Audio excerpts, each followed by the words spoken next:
Calm is not weakness. Calm is not passivity.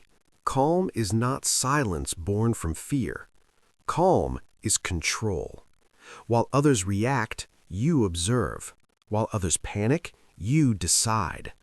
While others expose themselves emotionally, you gain leverage. This book will teach you one truth. The calmest person in the room always wins. Not because they are smarter, not because they are stronger, but because they are unshakable. If you can master your emotional state, you can master negotiations, conflict, pressure, leadership, and life itself. This is not about being peaceful. This is about being untouchable. Let's destroy a lie immediately. Calm is not something you are born with. Calm is not reserved for naturally relaxed people. Calm is not a personality trait. Calm is trained. That's the key. Most people excuse their emotional reactions by saying, "That's just how I am." No, that's how you've conditioned yourself to be. You were trained by habits, by environment, by repetition to react fast, loud, emotionally. And anything that is trained can be retrained. You have a choice. Every moment you react emotionally, you are not being authentic. You are being automatic. And automatic people are never powerful. Power does not come from intensity. Power comes from control. Look around the world. The person who explodes first loses authority first. The person who defends themselves emotionally hands over leverage. The person who needs to be understood immediately gives away position. Emotion leaks power. Calm consolidates it. That is not philosophy. That is reality. Think about any high-stakes environment: business, leadership, conflict, negotiation, family. Who do people defer to? Not the loudest, not the most emotional, not the most reactive. They defer to the one who stays composed. Because calm signals something primal. It signals safety. It signals confidence. It signals that this person is not overwhelmed. And humans instinctively follow the one who is not overwhelmed. You don't need their permission to be calm. You don't need the situation to improve first. You don't need people to behave better. You regulate yourself first. That's the discipline. Most people wait for calm. Powerful people produce calm. That's the difference. Now understand this clearly. Your emotions are not the problem. Your identification with them is. Feeling anger is human. Letting anger dictate your behavior is weakness. Feeling fear is human. Letting fear rush your decisions is surrender. It's not about suppressing emotion. It's about not obeying it. You have a choice. Every emotion that rises is simply information. It is not an instruction. But untrained people treat emotions like commands. Anger says react. Fear says rush. Insecurity says explain yourself. And they obey. That's why they stay predictable. That's why they stay controllable. That's why they stay average. Calm people break this pattern.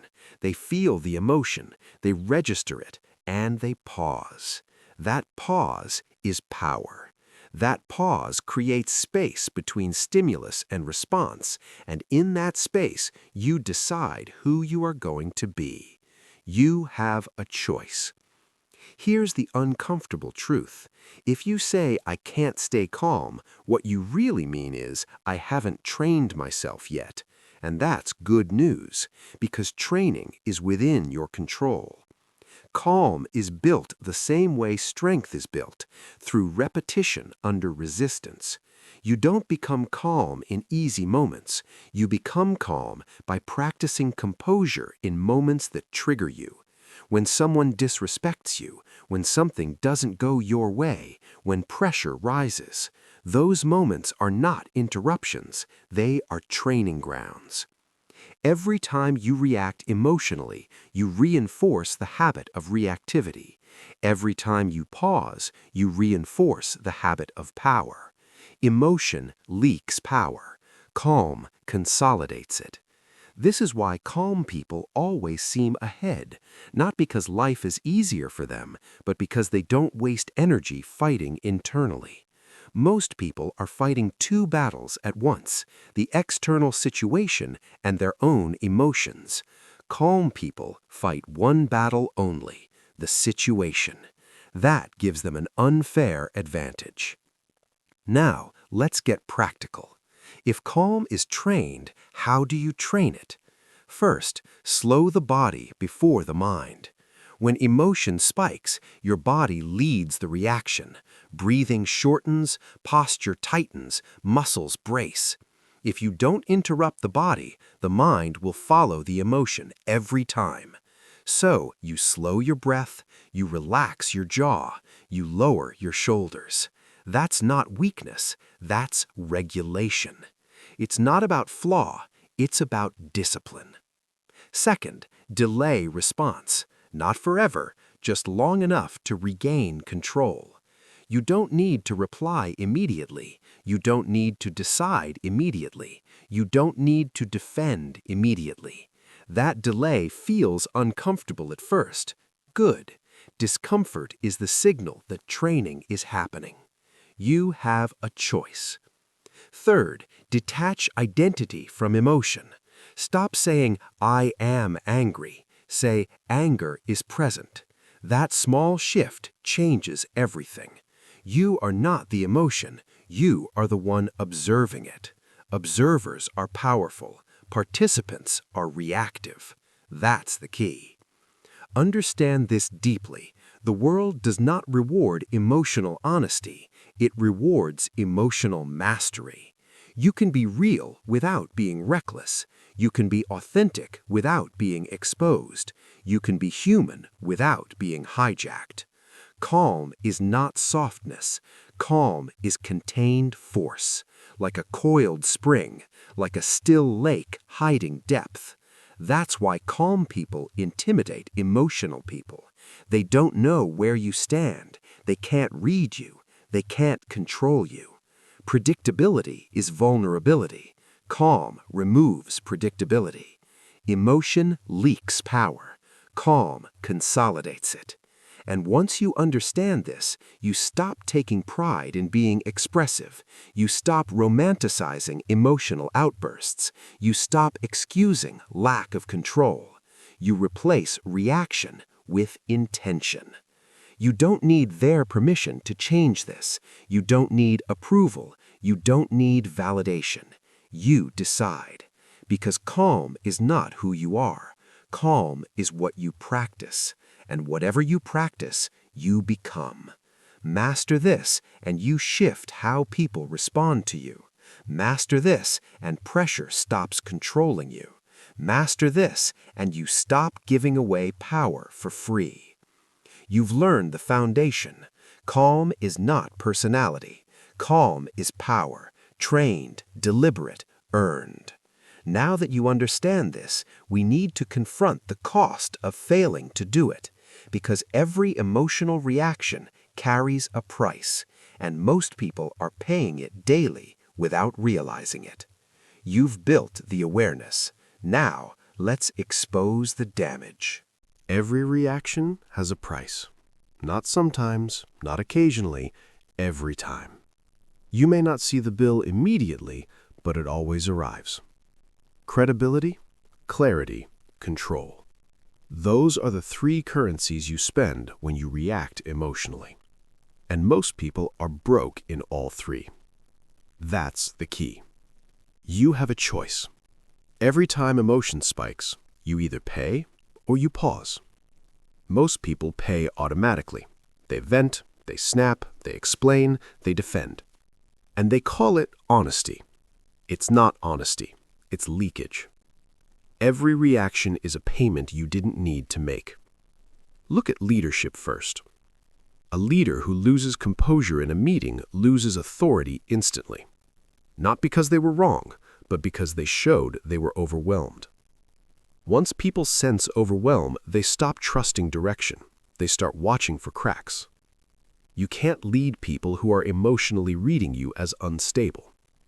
It's not about flaw, it's about discipline. Discipline of emotional regulation. The calm leader speaks once. The reactive leader explains 10 times. An explanation is expensive. You don't need their permission to be calm. You don't need approval to pause. You choose composure or you pay for reaction. Now look at negotiation. The moment you show frustration, the other side smells leverage. Your sighs, your tone shift, your rushed concession. All signals. All expensive. A negotiator who reacts emotionally has already lost ground. They may not know it yet, but the room knows. Silence is cheaper than reaction. Pauses save money. Every reaction is a payment you didn't need to make.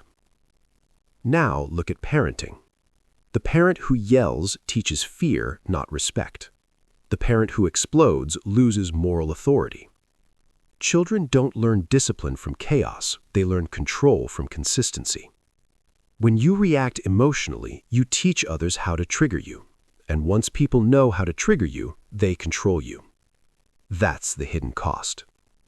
You have a choice. Every emotional outburst is a lesson you give the world. You're teaching people what buttons to press, what tone works, what pressure breaks you. Calm people don't give that lesson away. They protect their leverage. Now understand this. Reaction feels justified in the moment. That's the trap. You tell yourself, they deserved it. I had to say something. I couldn't let that slide. And maybe emotionally, you're right. Strategically, you're wrong. Power is not about being right. Power is about being effective. That's the key. Every time you react, you trade long-term respect for short-term relief. And relief is a bad investment. Relief fades, consequences stay. You have a choice. You can feel the emotion without funding it. That's the skill. Let's break down the real costs. First, credibility.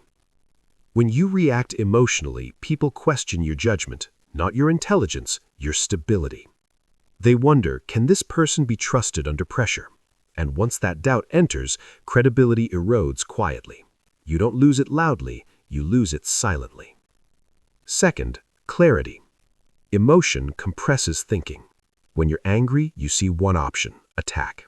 When you're afraid, you see one option, escape. Calm creates options, reaction destroys them. Every time you react, you marrow your own future. Every reaction is a payment you didn't need to make. Third, control. This is the biggest cost. The moment someone can provoke an emotional reaction from you, they gain control. Control of the pace, control of the conversation, control of the outcome. Calm people control rooms because they don't give that control away. Reactive people lose control because they hand it over voluntarily. You don't need their permission to stop doing this. You decide to stop subsidizing chaos. Now let's talk behavior. What do you stop doing? Stop responding immediately when emotion spikes. Stop explaining yourself emotionally. Stop raising your voice to feel powerful. That's not power, that's compensation. It's not about flaw, it's about discipline. What do you start doing? You start measuring the cost before reacting. Ask yourself one question. What will this reaction cost me? If the cost is credibility, don't pay it. If the cost is leverage, don't pay it. If the cost is control, definitely don't pay it. You have a choice. You start using silence as a filter. You let others reveal themselves while you remain neutral.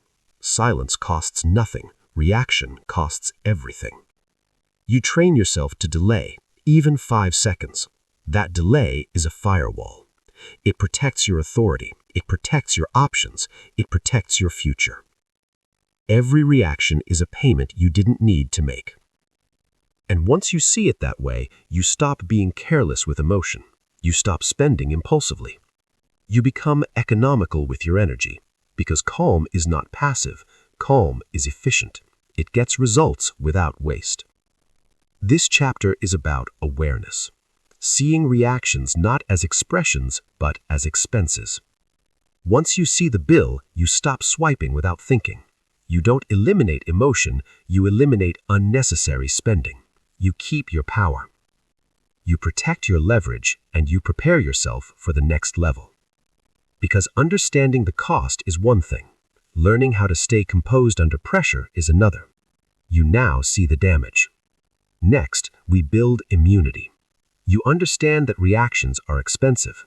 Now let's talk about why pressure doesn't create behavior, it reveals it. Not the mind, the body. You're ready for that now. Pressure doesn't change you. It shows you. That's the key. Most people believe pressure makes them emotional. They say, I snapped because I was stressed. I lost control because the situation was intense. No. Pressure didn't create that reaction. Pressure exposed it. You don't rise under pressure, you reveal your preparation. That sentence should stay with you, because once you understand it, you stop blaming circumstances and start training yourself. You have a choice. Every stressful moment is a mirror. It reflects what you've rehearsed internally.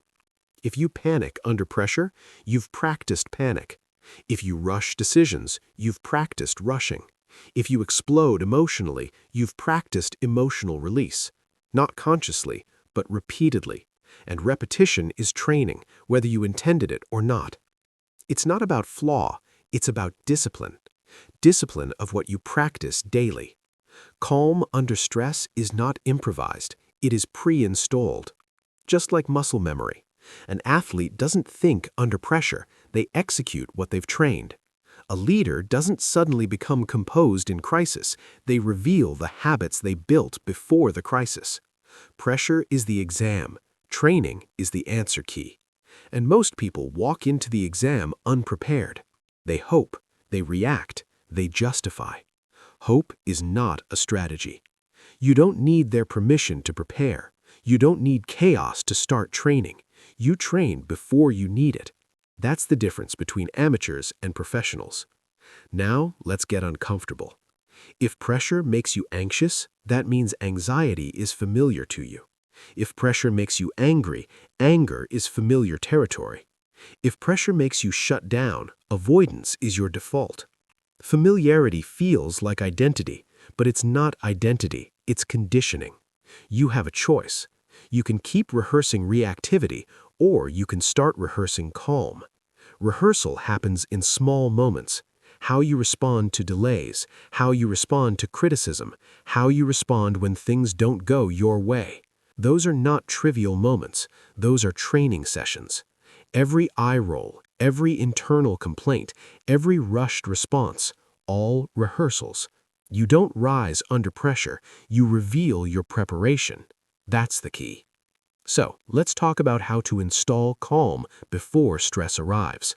First, controlled exposure. You deliberately put yourself in mildly uncomfortable situations and practice composure. Cold showers, difficult conversations, silence when you want to speak. These are not punishments, they are reps. Calm is built the same way strength is built, with resistance. No resistance means no growth. It's not about flaw, it's about discipline. Discipline of what you practice daily. Second, rehearsed response. You decide in advance how you will respond to pressure, not vaguely, specifically. When criticized, I pause. When interrupted, I slow my breathing. When provoked, I say less. Decision before emotion. That's power. When the moment arrives, you don't negotiate with your feelings, you execute the plan. You have a choice. Third, internal dialogue control. Pressure amplifies the voice in your head. If that voice is chaotic, pressure will be chaos. If that voice is steady, pressure becomes manageable. You train this by noticing self-talk. Stop dramatizing, stop catastrophizing, stop narrating emotion. Replace it with instruction. Breathe, slow, observe, short commands. That's the key. Now understand this. People admire calm under pressure because it looks rare. It's not rare, it's just untrained in most. Most people avoid discomfort, so they never build capacity. Then pressure arrives and exposes the truth. Capacity was never built. You don't need their permission to be different. You decide to be the person pressure can't shake. Not because you're fearless, but because you're prepared. Calm is not courage. Calm is competence. Competence built through repetition. And here's the paradox. The more you train calm, the less pressure affects you. The less pressure affects you, the more options you see. The more options you see, the more control you have. Control feeds confidence. Confidence feeds calm. That loop is built, not gifted. You have a choice.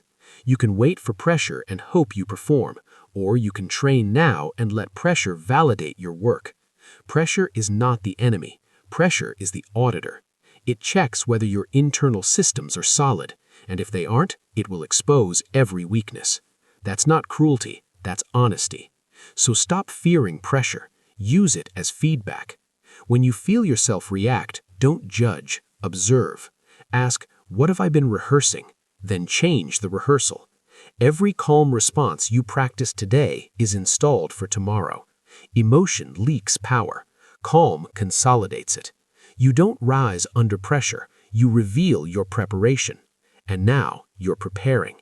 You've learned that calm is trained. You've learned that reactions are expensive. You've learned that pressure exposes preparation. Now it's time to talk about one of the most underestimated tools in your arsenal.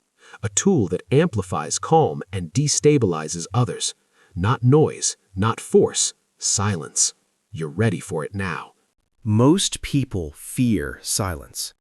They rush to fill it. They explain. They justify. They talk themselves into weaker positions. That's the mistake. Silence is not empty. Silence is pressure. That's the key. Silence shifts the psychological burden. When you stop talking, the weight moves to the other person. They feel exposed. They feel uncertain. They feel the urge to resolve the tension. And when people feel pressure, they reveal themselves. You have a choice. You can speak to relieve your discomfort, or you can stay silent and let them carry it. Powerful people choose silence. Not because they have nothing to say, but because they understand timing. Silence is not passive. Silence is active restraint. And restraint is dominance. Think about every moment you've talked too much. After an argument, during a negotiation, when accused unfairly, when criticized publicly. You kept talking because silence felt dangerous. In reality, talking was the danger. Every extra word gave information. Every explanation weakened your position. Every emotional sentence reduced leverage. Silence would have cost you nothing. Silence shifts the psychological burden. That's the rule. Now understand this clearly. Silence works because most people are emotionally noisy inside. They need reassurance. They need reaction. They need validation. When you don't give it, they feel unstable, and instability makes people overcorrect. They explain more than necessary. They reveal motivations. They soften demands. They expose insecurities. You don't need their permission to let silence work. You simply stop interrupting it. Look at conflict. When someone is angry and you stay silent, two things happen. First, their anger has nowhere to land. Second, they begin to hear themselves. Most people don't calm down because someone argues back. They calm down because their emotional energy runs out. Silence lets that happen. Arguing fuels emotion. Silence starves it. That's the key. Look at negotiations. The first person to speak after an offer usually loses ground. Why? Because silence creates uncertainty, and uncertainty pressures people into concessions. When you rush to speak, you relieve their pressure. When you stay silent, They start negotiating against themselves. Silence shifts the psychological burden. Now look at leadership. Leaders who talk constantly feel insecure. They think authority comes from volume. It doesn't. Authority comes from stillness. When a leader pauses before responding, the room pays attention. When a leader speaks less, words carry weight. Silence trains people to listen. Noise trains people to ignore you.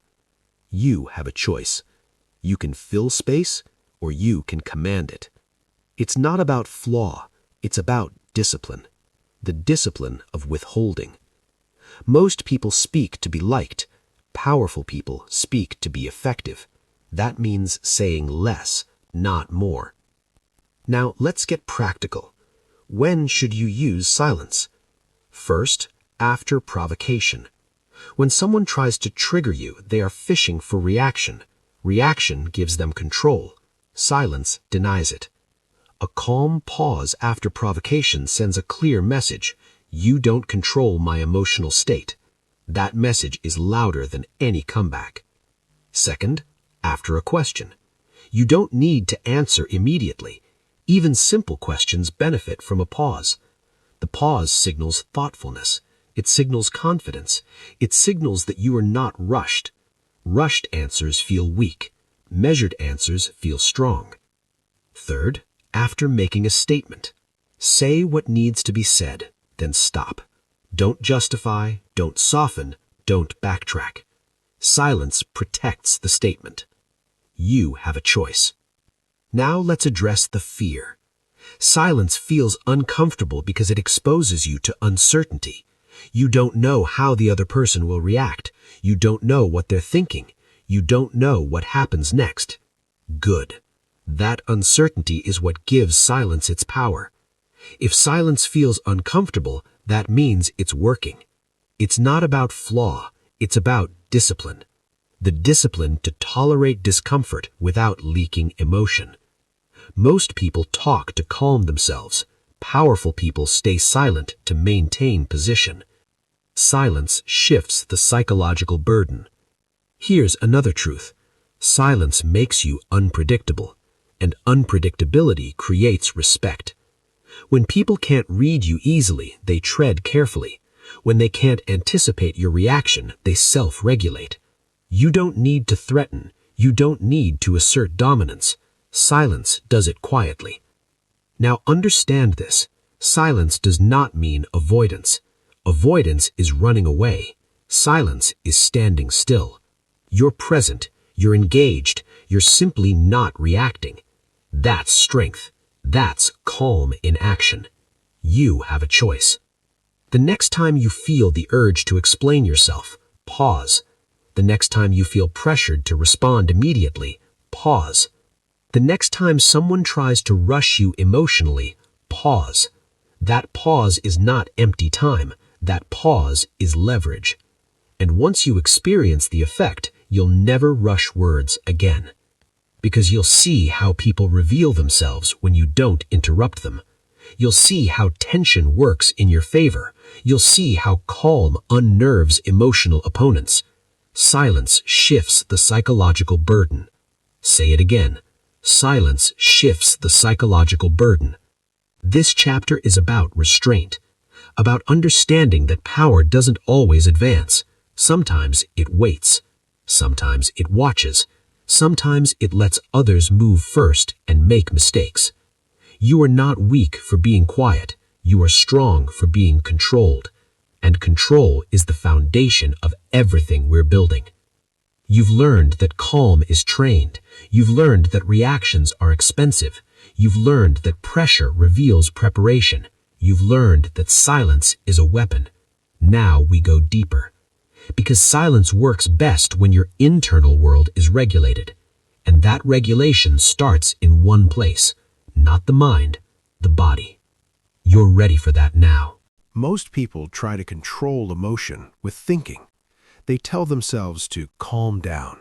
They reason, they analyze, they argue with their own mind, and they fail. That's the key. Emotion does not start in the mind.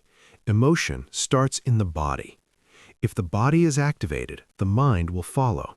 If the body is regulated, the mind will settle. Control the body, and the mind follows. You have a choice. You can keep fighting thoughts, or you can take command of the system that generates them. The nervous system is the battlefield.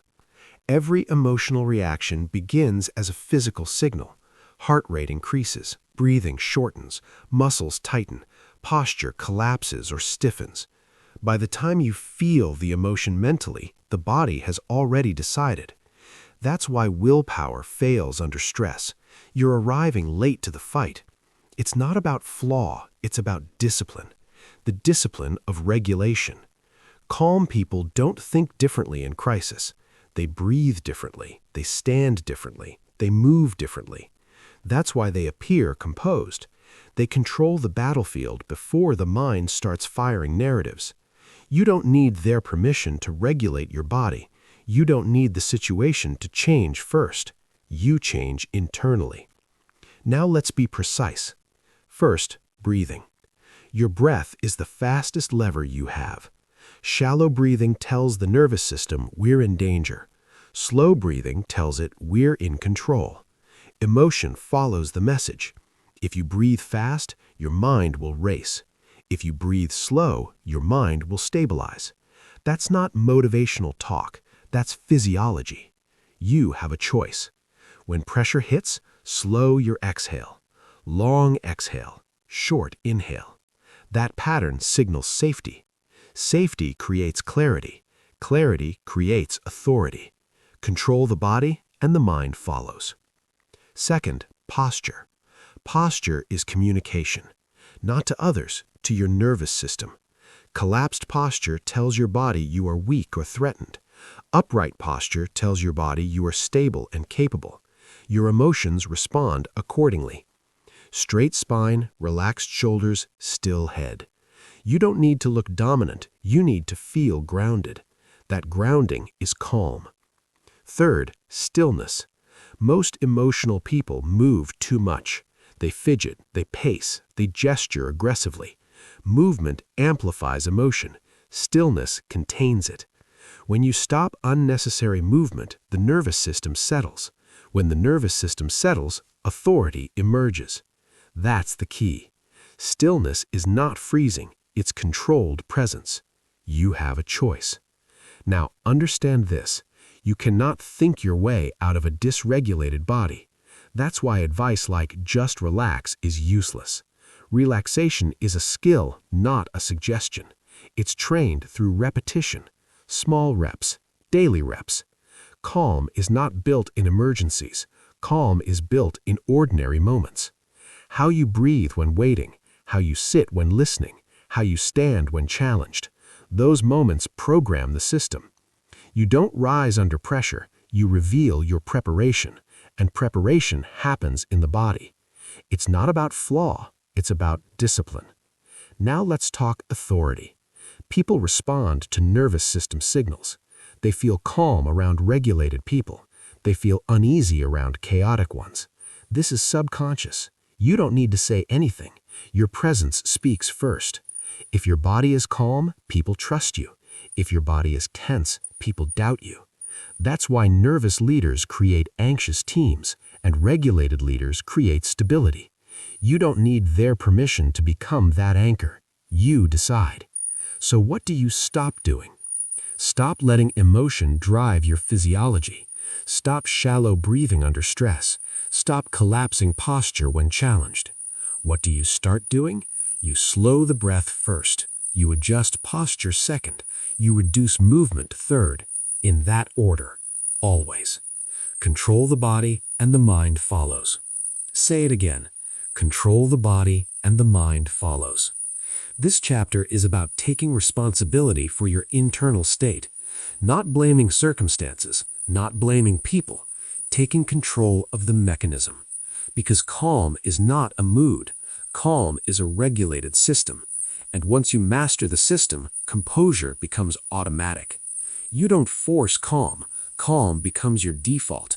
And from that default, everything else in this book becomes easier. Silence becomes easier. Detachment becomes easier. Leadership becomes easier. You're building a foundation. You now understand that calm starts in the body. Next, we remove one of the biggest emotional traps that destroys calm faster than anything else: the need to explain yourself. Because the moment you start trying to be understood, you start leaking power. You're ready for that now. Most people talk too much, not because they have something important to say, but because they are afraid of being misunderstood. That's the key. The need to explain yourself does not come from clarity, it comes from insecurity. When you feel solid internally, you don't rush to clarify. When you feel unsure, you over-explain. And over-explaining is a leak. The more you explain, the weaker you appear. Say it again. The more you explain, the weaker you appear. You have a choice. You can speak to feel understood, or you can speak to be effective. Those are not the same thing. Most people confuse communication with justification. They think if they explain enough, people will respect them. They think if they clarify their intentions, others will agree. They think if they defend their position emotionally, they will regain control. They're wrong. Explanation rarely builds respect. Results do. Calm people understand this. They don't chase understanding. They let outcomes speak. That's the key.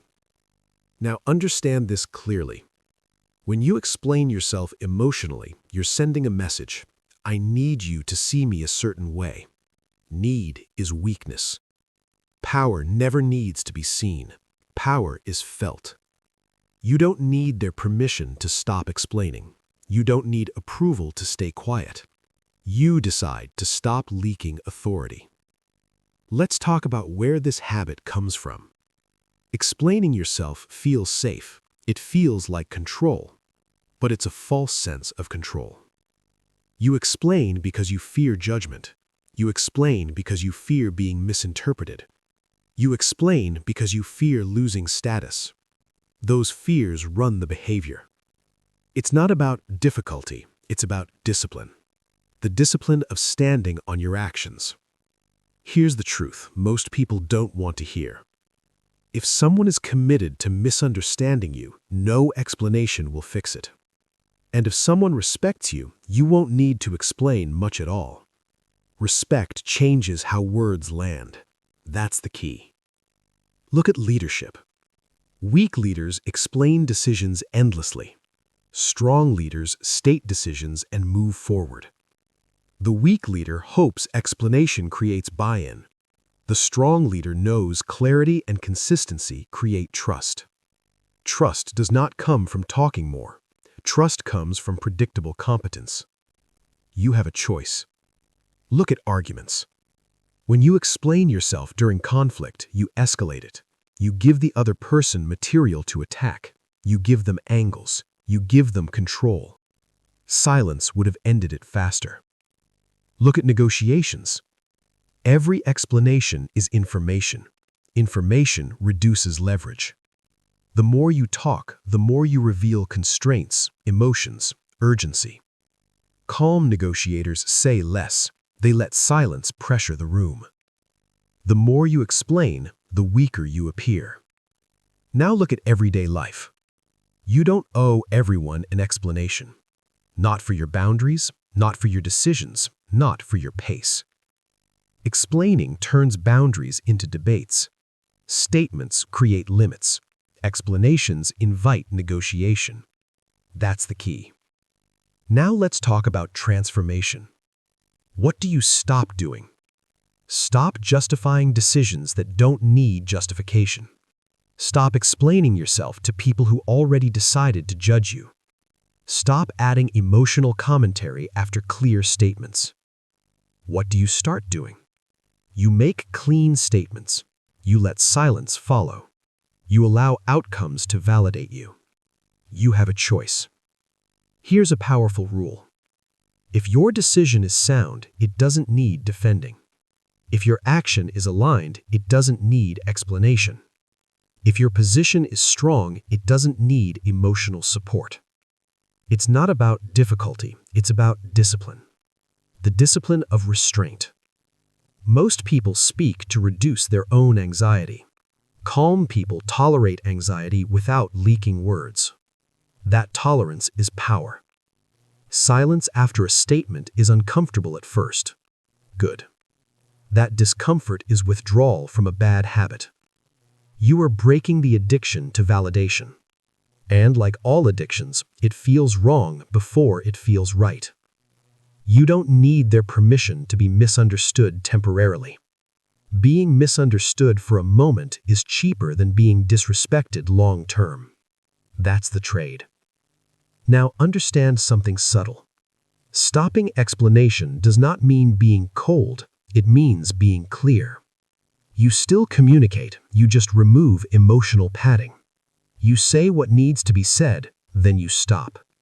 That's calm. That's confidence. That's authority. People may test you at first. They'll push, they'll provoke. They'll wait for you to explain. That's not resistance, that's curiosity. They are recalibrating your expectations of you. Stay consistent. Consistency trains people how to treat you. The more you explain, the weaker you appear. Say it again. The more you explain, the weaker you appear. This chapter is about releasing the need to be seen correctly. Because when you stop managing perceptions, you reclaim energy. That energy goes into execution. Execution creates results.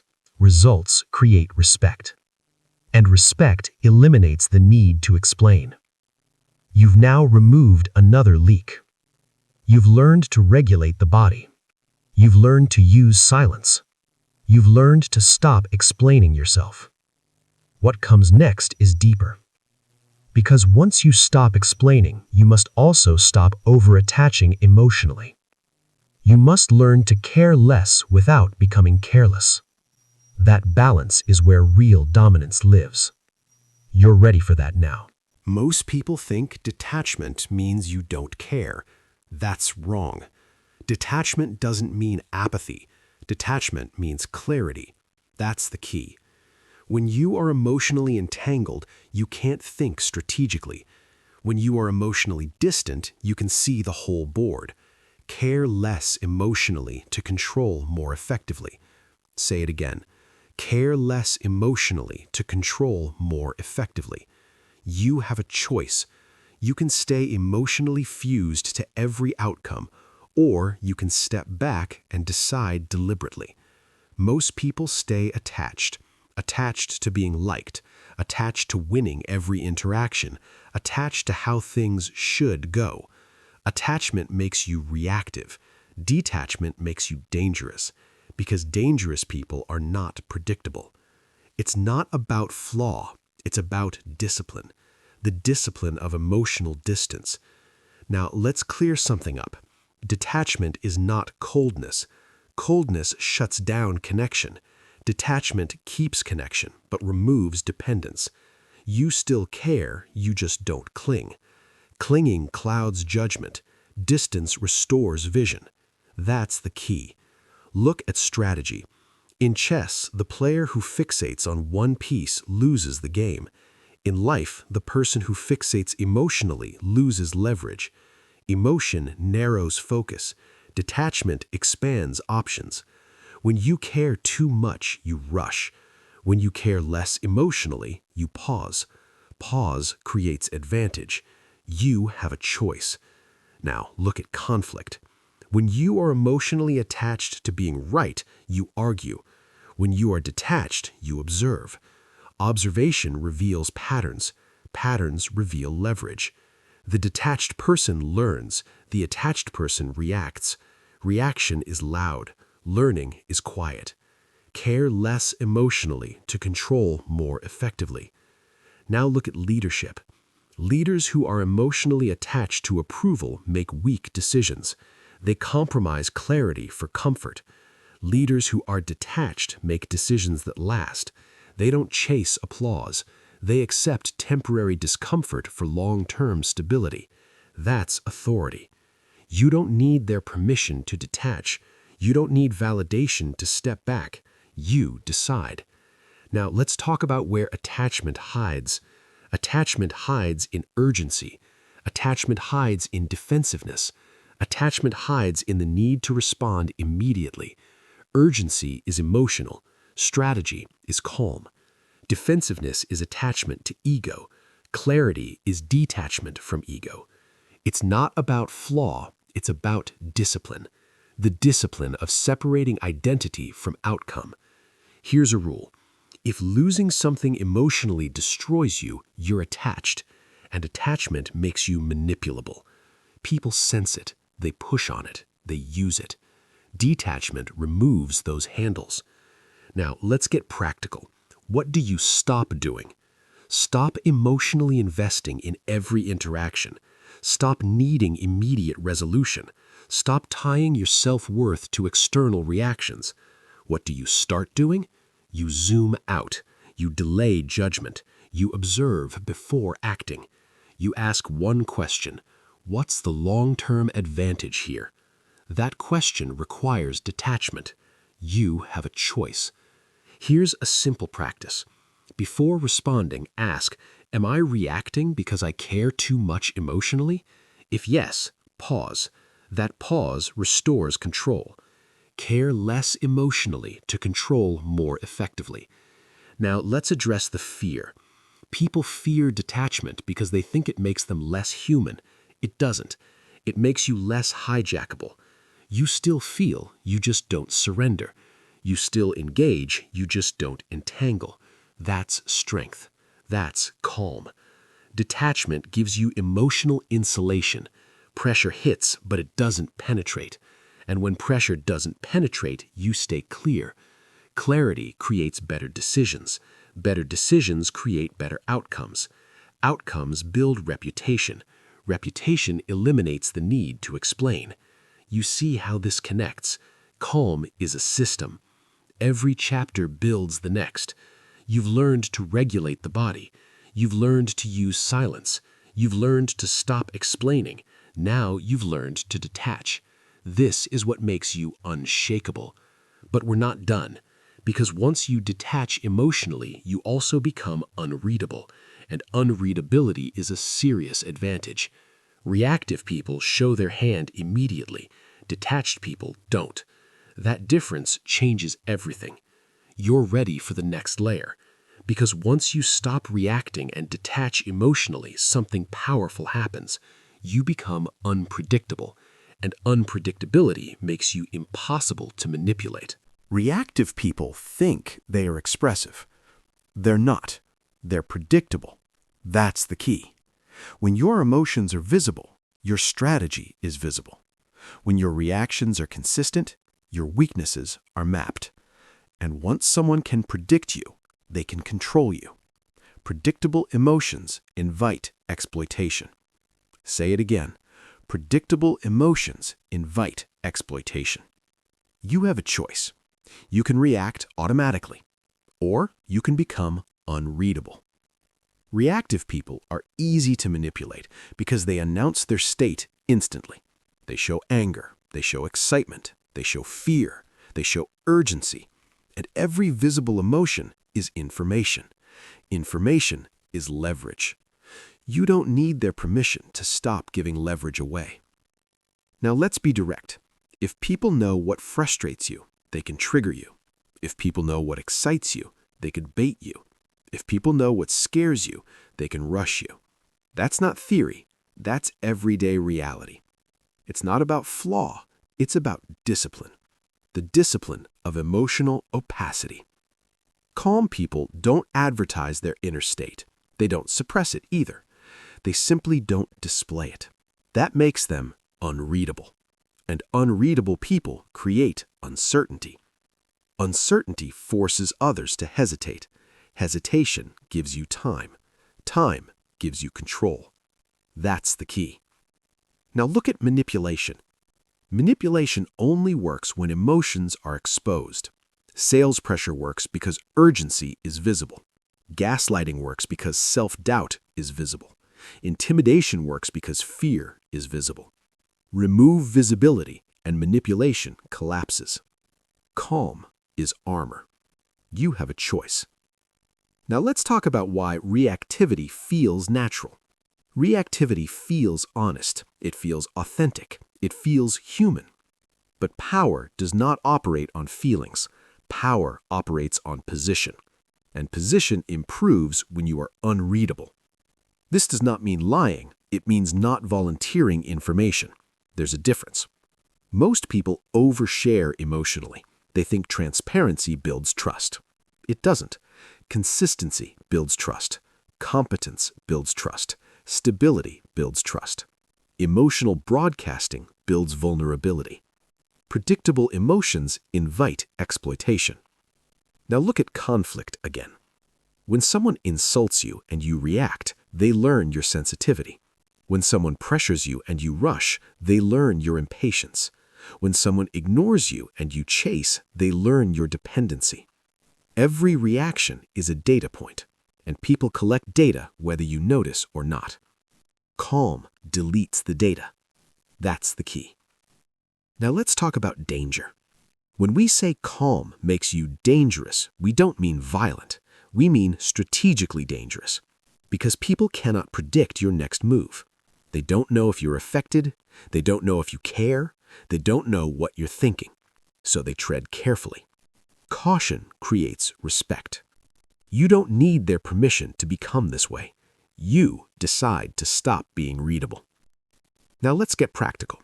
What do you stop doing? Stop reacting immediately. Stop showing emotional spikes.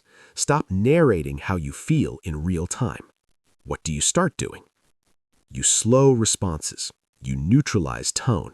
You keep facial expression controlled. Not rigid, controlled. Stillness beats expression. You have a choice. Here's a powerful habit. When emotion rises, ask internally, do I want this emotion to be seen? If the answer is no, regulate, breathe, pause, still. That pause protects you.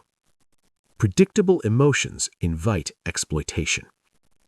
Now let's address the fear again. People worry that if they don't react, they'll seem weak. Wrong. Lack of control looks weak. Control looks powerful. People associate calm with confidence automatically. You don't need to explain it. You don't need to announce it. They feel it. This is why calm people are harder to pressure. Pressure relies on emotional leverage. No leverage, no pressure. Now understand something deeper. Unpredictability does not mean randomness. It means intentional response. You respond when it serves you. You withhold when it serves you. You choose timing. Choice is power. Reactivity removes choice. Calm restores it. That's the key. Now connect this to everything you've learned so far. You regulated the body. You used silence. You stopped explaining. You detached emotionally. All of that leads here. Unreadability. This is where calm becomes a strategic advantage, not just a personal one. You stop being managed by other people's emotions. You stop being rushed by artificial urgency. You stop being baited into bad decisions. You keep your options open. Options are power. You have a choice. Most people never learn this. They live emotionally exposed. They wonder why life feels hard. Life feels hard because they are easy to read. You're changing that. Predictable emotions invite exploitation. Unreadable calm creates respect. This chapter is about protection. Not walls, not aggression. Protection through control. And once you protect yourself emotionally, something else changes. Your thinking improves. Because calm doesn't just protect you from others, it expands your vision. That's where we go next. Because when you stop reacting, when you stop being predictable, when you stay calm, you start seeing options others miss, and options are the real advantage. You're ready. Most people think opportunity is about speed. They react first. They speak first. They act first. And they fail. That's the key. Speed without clarity is panic disguised as action. Panic narrows vision. It collapses options. It reduces power. Calm multiplies options. Say it again. Calm multiplies options. You have a choice. You can react immediately, driven by pressure. Or you can pause, see clearly, and decide deliberately. Most people never pause. They rush because emotion tells them to. Fear drives their motion. Ego fuels their urgency. And then they wonder why they keep making mistakes. It's not about flaw, it's about discipline. The discipline of deliberate pause. Now let's get practical. Calm is not passivity. Calm is preparation in action. When you stop reacting, you create space. Space allows perspective. Perspective reveals options. Options create leverage. Leverage creates power. Power is the currency of every interaction. Think about it. When someone pressures you with a decision, your first instinct is usually, I need to respond now. Stop. Pause. Breathe. That pause doesn't weaken you. It expands your choices. Suddenly, you see possibilities the panicked person misses. Suddenly, you realize you don't have to accept the first offer. Suddenly, you realize you have time as your ally. Calm multiplies options. Now, let's talk about fear. Fear convinces you that delayed action is lost opportunity. Fear tells you that hesitation is weakness. Fear disguises panic as urgency. Don't buy it. You have a choice. Act now because it's necessary. Pause because clarity demands it. That pause is strategic, not reactive. This is where calm becomes a weapon. When others are panicked, they see one solution. When you are calm, you see 10. When you are calm, you control the flow. When you are calm, you decide which outcome is best. Carefully notice this. Calm does not remove responsibility. Calm enhances effectiveness. The panicked person reacts to events. The calm person shapes events. Calm multiplies options. You don't need their permission to pause. You don't need validation to step back. You simply control your response. Here's a real-world example. Think about negotiation. A panicked negotiator accepts the first number.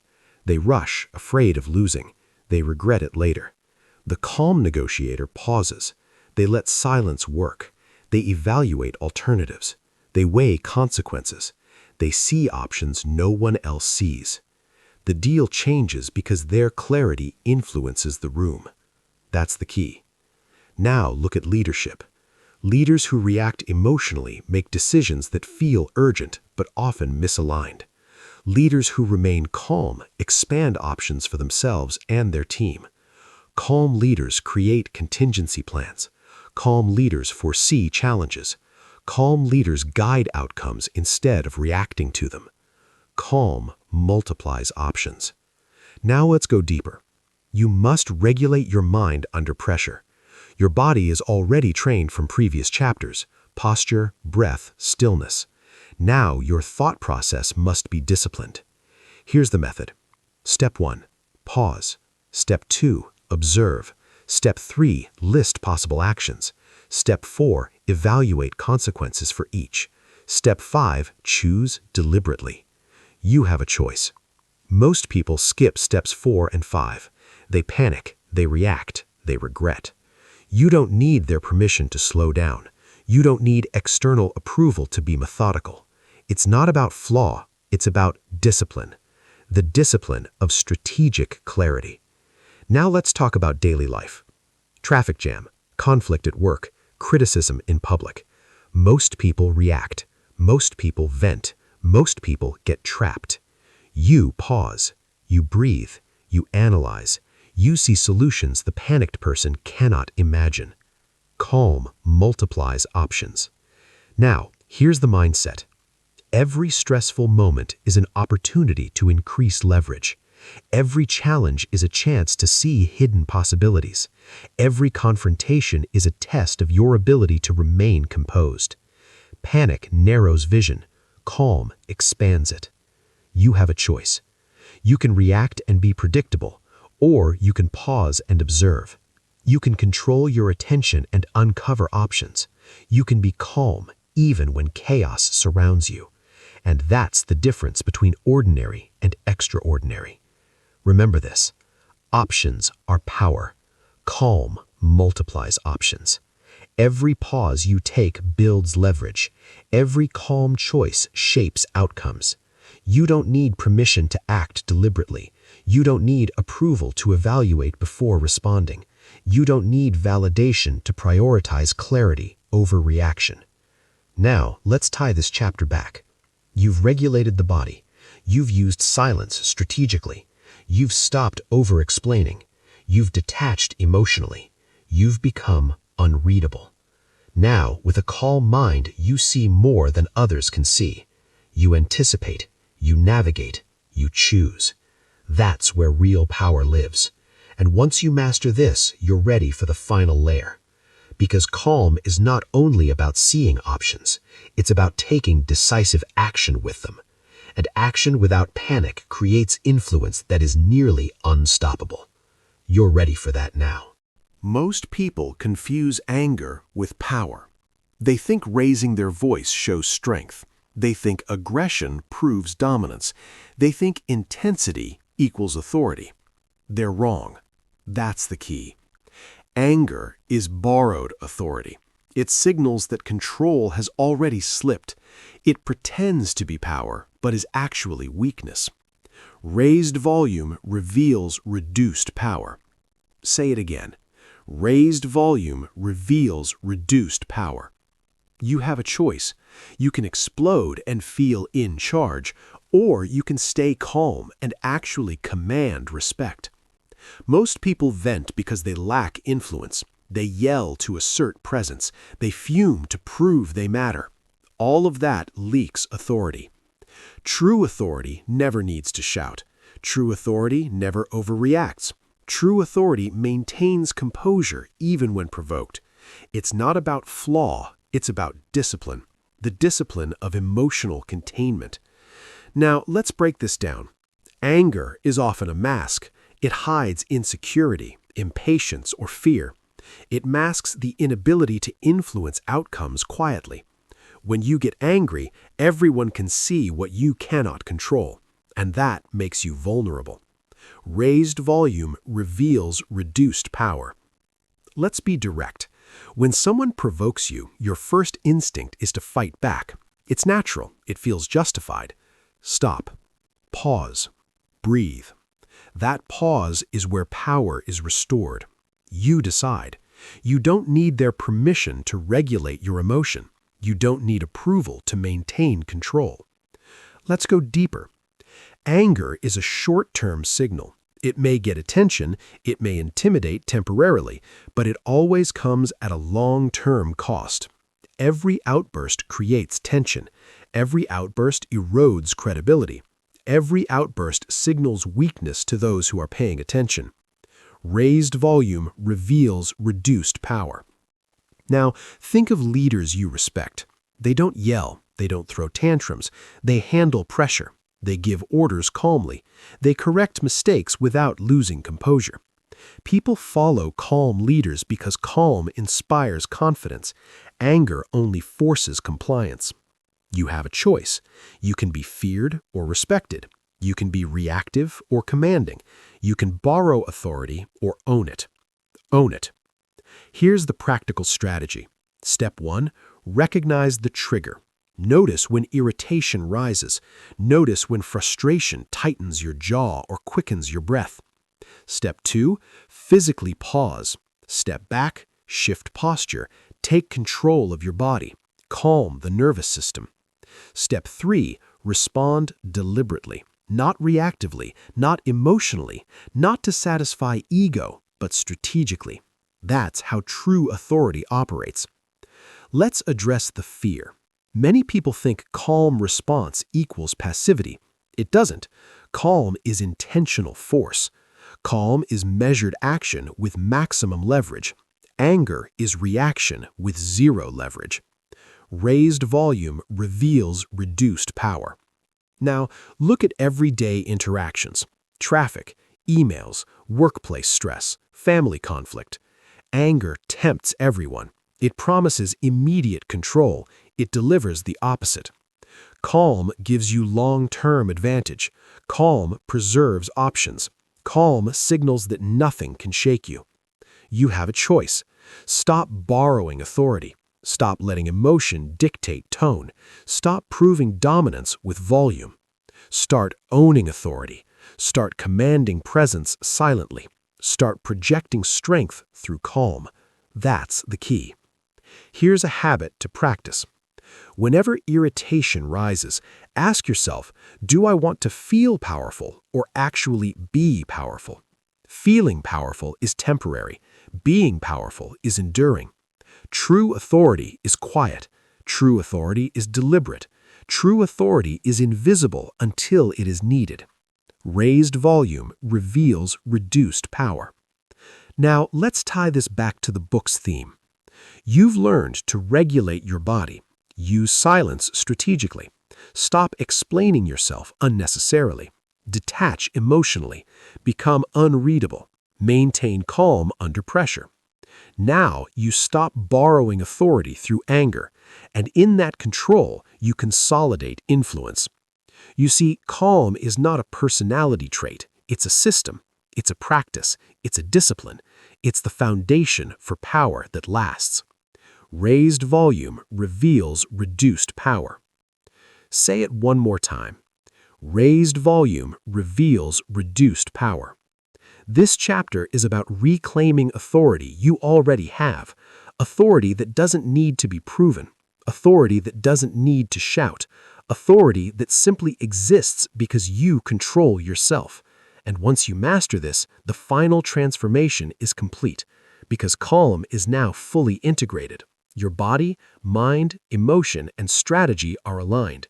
You are ready to act decisively. You are ready to influence effectively. You are ready to create results without losing composure. Most people think calm is natural. They believe it's something you were born with. They think calm exists in perfect conditions. They think calm comes from comfort. They're wrong. That's the key. Calm is learned. Calm is trained. Calm is forged in moments when everything feels uncomfortable. Comfort avoids growth. Discomfort builds calm. Say it again. Comfort avoids growth. Discomfort builds calm. You have a choice. You can stay in familiar, safe conditions, or you can deliberately put yourself in situations that test your composure. Most people choose comfort. They avoid conflict. They avoid pressure. They avoid confrontation, and they remain reactive. Calm is never born in ease. Calm is always built in challenge. Now understand this clearly. Voluntary discomfort is not punishment. It's training. It's conditioning for your mind, body, and emotions. Here's how it works. Step 1. Identify triggers that unsettle you. Stressful conversations, high-stakes meetings, crowded spaces, long delays. Step 2. Expose yourself deliberately. Engage in the stressful conversation without reacting. Step into the high-stakes meeting prepared to observe, not explode.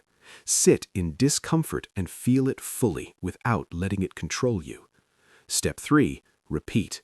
The first time feels unbearable. The second time is easier. By the 10th time, your nervous system learns calm. Comfort avoids growth. Discomfort builds calm. Most people avoid discomfort because it feels unsafe. That's fear, and fear drives the body to react. Panic narrows vision. Calm expands options. The only way to expand options consistently is through practice in discomfort. You have a choice. You can let fear dictate your behavior, or you can face it and grow stronger. This is where discipline comes in. It's not about flaw, it's about discipline. The discipline of intentionally embracing challenges that test your composure. Now, let's connect this to real-world results. Leaders who remain calm under pressure did not stumble into it naturally. They trained themselves in controlled discomfort. They practiced under deadlines. They practiced under scrutiny. They practiced when stakes were high. And when the moment of real pressure arrived, they didn't panic. They executed with clarity. That's the key. Let's talk about emotional resilience. Discomfort teaches you to tolerate negative emotions without acting impulsively. You experience frustration without snapping. You feel anxiety without fleeing. You face anger without escalating. Each exposure rewires your nervous system. Each exposure teaches your mind, I can endure this. I can remain composed. I can act deliberately. Comfort avoids growth. Discomfort builds calm. Now, here's the practical application. Step 1. Schedule voluntary challenges. Push beyond easy tasks. Speak first in meetings. Offer a tough opinion. Take responsibility in situations others avoid. Step 2. Use physical discomfort as training. Cold showers, intense workouts, holding posture under fatigue. These conditions teach the body to remain calm under stress. Step 3. Reflect. After each challenge, ask, how did I respond? What worked? What could I control better next time? You have a choice. You can live avoiding pressure, or you can face it intentionally and expand your capacity for calm. Here's a critical distinction. Discomfort is not chaos. Discomfort is structured training. Chaos is reactive and uncontrolled. Discomfort is controlled exposure. Comfort avoids growth. Discomfort builds calm. Most people fear discomfort because it's unfamiliar. They fear confrontation because it challenges their ego. They fear accountability because it demands clarity. But here's the reality. Avoiding discomfort keeps you weak. Seeking discomfort makes you strong. The stronger your calm under pressure, the more control you hold in life. Now connect this to previous lessons. You regulated the body. You used silence strategically. You stopped explaining yourself. You detached emotionally. You became unreadable. You resisted reactivity. You controlled anger. Now you train all of that under real pressure. This is how mastery is built. Not by reading, not by theory, but by deliberate exposure to moments that trigger reaction. The nervous system learns calm by feeling discomfort and choosing restraint. The mind learns clarity by observing chaos without panic. The body learns authority by standing still while pressure builds. Comfort avoids growth. Discomfort builds calm. You have a choice.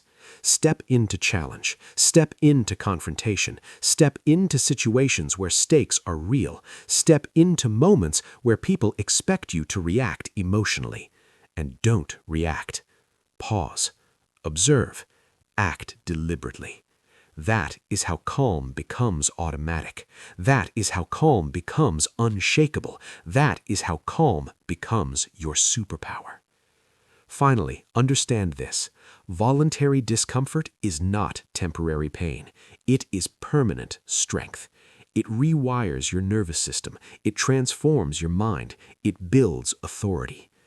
Comfort avoids growth. Discomfort builds calm. Repeat it one last time. Comfort avoids growth. Discomfort builds calm. You're ready. Everything you've learned is now integrated. Your body, your mind, your emotion, your strategy, aligned. Calm is no longer a choice under normal circumstances. Calm is trained. Calm is discipline. Calm is power. Next, we consolidate the full system. We turn insight, preparation, and composure into unstoppable action. Most people chase victories. They need applause. They need validation. They need recognition. And in chasing, they reveal neediness. That's the key. The one who needs less controls more. Say it again. The one who needs less controls more. You have a choice. You can seek approval, or you can act deliberately without caring who notices. Most people operate on external reinforcement. They measure success by likes, by praise, by short-term wins. They expend energy proving themselves, and every effort exposes dependency. The strongest position is not needing validation. Let's break this down. Neediness creates vulnerability. Neediness invites pressure. Neediness makes you predictable. When you don't need the win, you expand options. When you don't need applause, you act strategically. When you don't chase validation, you are unshakable. That's the key. Now consider this. Calm people don't argue to win. Calm people don't compete for attention. Calm people don't prove themselves constantly. They outlast. They observe. They choose the timing of their action. The one who needs less controls more. Let's get practical. Step 1. Detach from outcomes. Focus on the process. Focus on principles. Focus on execution. The results will follow, but your calm is never contingent on them. Step 2. Act from abundance, not scarcity. Abundance comes from knowing you already have value. Scarcity comes from seeking it. Step 3. Maintain presence regardless of recognition.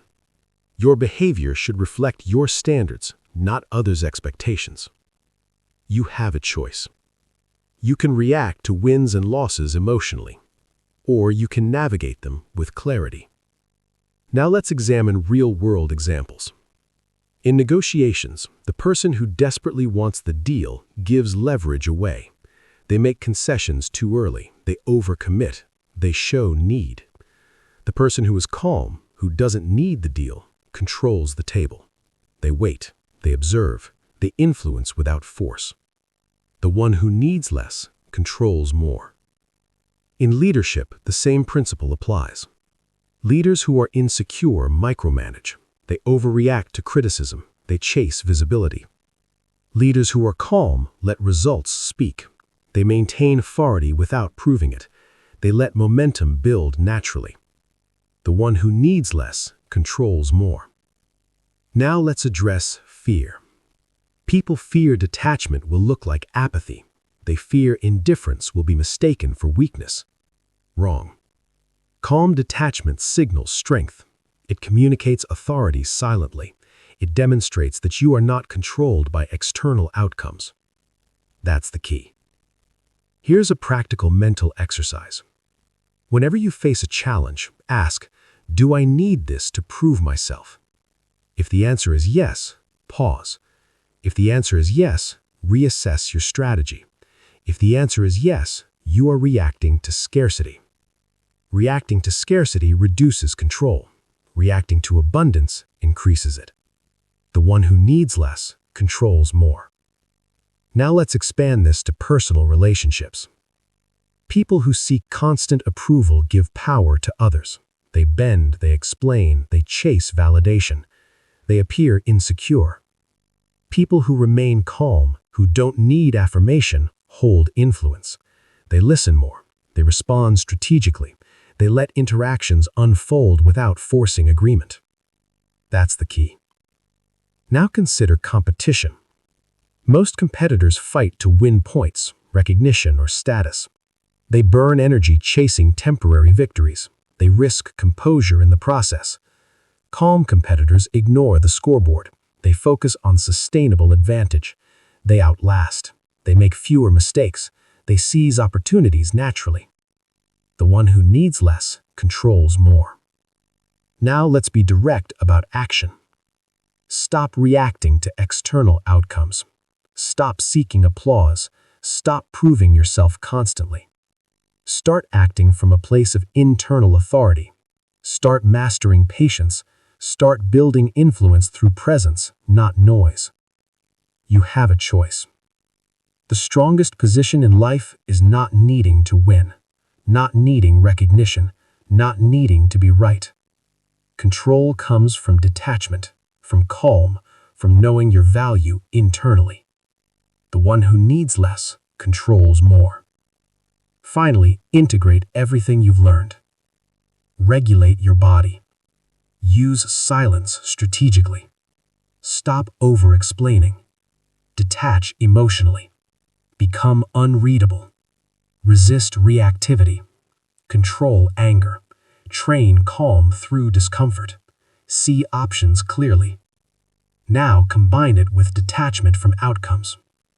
You act with clarity. You act strategically. You act without need. And in doing so, you win without needing to win. You influence without forcing. You control without aggression. The strongest position is not needing validation. The one who needs less controls more. Repeat it. The one who needs less controls more. You have mastered calm. You have mastered restraint.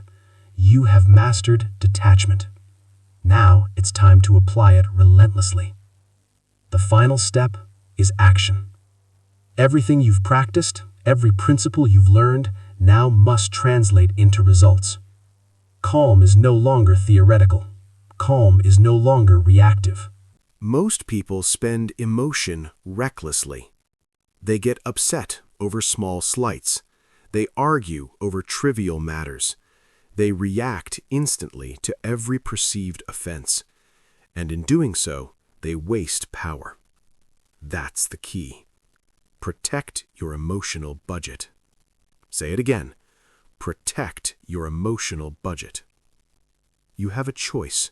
You can let every little thing trigger you, or you can decide where to invest your energy. Every emotional reaction comes with a cost. Every unnecessary outburst drains clarity. Every impulsive response reduces influence. Most people operate with emotional bankruptcy. They spend freely, they spend often. They have nothing left when it matters most. Protect your emotional budget. Now let's define it clearly. Your emotional economy is like money. You have a finite amount each day. You can spend it on things that compound, or you can waste it on things that depreciate instantly. Trivial arguments, petty criticism, and drama are all low-return investments. High-return investments? Focused attention, deliberate response, calm observation, strategic engagement.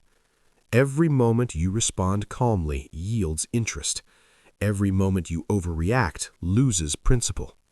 The choice is yours. You have a choice. You don't need their approval. You don't need validation to remain composed. You don't need to react emotionally to prove strength. It's not about flaw, it's about discipline. The discipline of emotional allocation. Here's a practical strategy. Step 1. Track your triggers. Notice what drains you. Notice what provokes frustration or anger. Step 2. Assign value. Ask yourself, does this situation deserve my attention and energy? Step 3. Invest deliberately.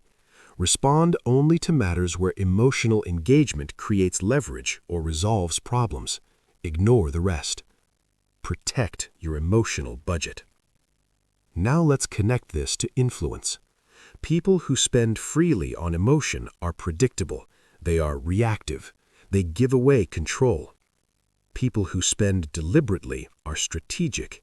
They conserve energy for high-impact moments. They act with authority when it truly counts. Protect your emotional budget. Let's talk about personal relationships.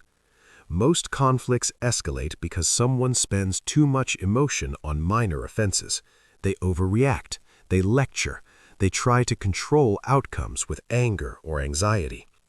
You don't need to participate in every battle. You don't need to respond to every provocation. You choose where to invest emotional energy and where to remain neutral. The strongest people are not the ones who react to everything.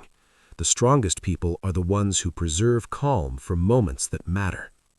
That's the key. Now consider work and productivity. Emotional spending depletes focus. It clouds judgment. It makes you vulnerable to manipulation. If someone criticizes you unnecessarily, pause. If a colleague complains, observe. If the situation is minor, reserve your energy. Protect your emotional budget. Here's another practical example. Negotiation. The person who reacts emotionally to every point loses leverage.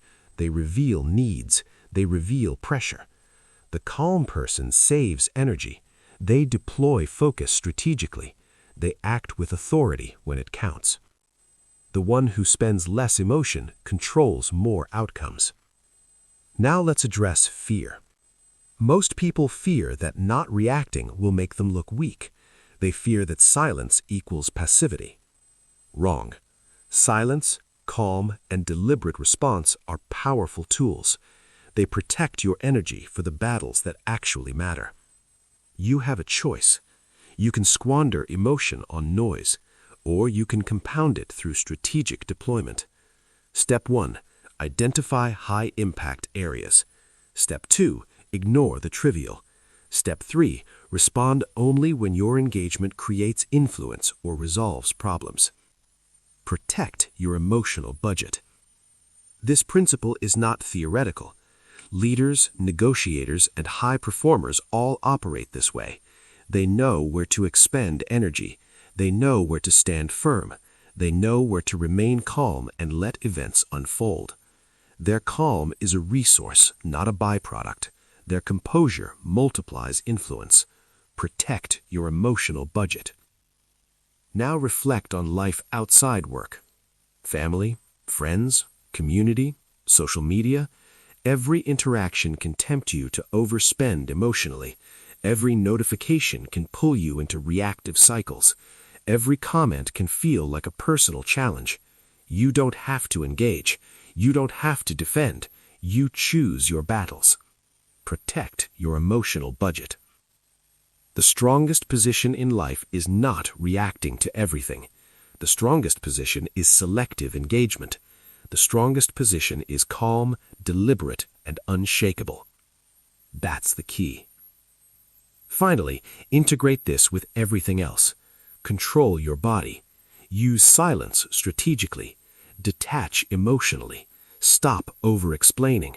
Train calm under discomfort. See options clearly. Avoid reactive anger. Win without needing validation. Now add, spend emotion only where it compounds. Protect your emotional budget. You have mastered your internal economy. Your energy is aligned with what truly matters. Your composure is your most valuable asset. And once you spend wisely, you amplify influence. You act with authority. You act with clarity. You act with power. Protect your emotional budget. Repeat it one last time. Protect your emotional budget. You are calm. You are strategic. You are in control. The final chapter awaits. Most leaders misunderstand what inspires followership. They think charisma is power. They think loud voices win loyalty. They think drama signals competence. They're wrong. That's the key. People trust the unshaken. Say it again. People trust the unshaken. You have a choice. You can lead by reacting, you can lead by performing, or you can lead by remaining calm under pressure. The strongest leaders are not the ones who shout the loudest. They're the ones who remain steady when everything around them is unraveling. They're anchors. People follow emotional stability, not charisma. Think of crises you've witnessed. Teams panic, markets shift, colleagues argue, opinions clash. The reactive leader escalates the chaos. They mirror stress, they increase tension, they lose credibility. The calm leader acts differently. They observe first. They assess before deciding. They communicate deliberately. They execute with clarity. People follow emotional stability, not charisma. Now, understand why this matters. Calm leadership creates confidence in others. It allows teams to act without fear. It signals clarity in uncertainty. It commands respect without aggression. People trust the unshaken. Here's a practical framework. Step 1. Control the body. Stand tall. Breathe slowly. Use posture to signal authority. Step 2. Master your tone. Speak measured, concise, and intentional words. Avoid over-explaining or reacting impulsively. Step 3. Maintain composure under provocation. Ignore the bait. Detach emotionally. Respond with strategy. It's not about flaw, it's about discipline. The discipline of calm influence. Let's illustrate with real-world examples. Great leaders in history rarely shouted to command attention. Churchill, during wartime, remained composed in briefings. Nelson Mandela maintained steadiness in negotiation despite provocation. Modern CEOs handle crises calmly while teams look to them for direction. Notice the pattern. Calm attracts trust. Calm multiplies authority. Calm produces results. People follow emotional stability, not charisma. Now, apply this to everyday leadership. At work, don't react to petty criticisms. At home, don't escalate arguments unnecessarily. In community, lead with measured responses. The reactive person may get attention temporarily. The calm leader earns sustainable influence. People trust the unshaken. Let's talk about decision-making. When emotions drive leaders, decisions are rushed. Mistakes multiply. Opportunities are missed. When calm drives decisions, choices are deliberate. Risks are assessed clearly. Actions are strategic. Step 4. Enforce boundaries calmly. Control the conversation not through dominance but through presence. Set expectations without anger. Correct errors without panic. People respond to stability, not drama. People follow calm leaders because they know where they stand. People emulate steadiness because it signals competence. Now, consider your personal leadership. Most of us react under stress. We feel pressure and mirror it. We argue louder. We try to prove ourselves. Stop. You have a choice. You don't need their permission to stay composed. You don't need validation to enforce authority. It's not about flaw, it's about discipline. Discipline is training your mind and body to act deliberately under pressure. Discipline is choosing observation over reaction.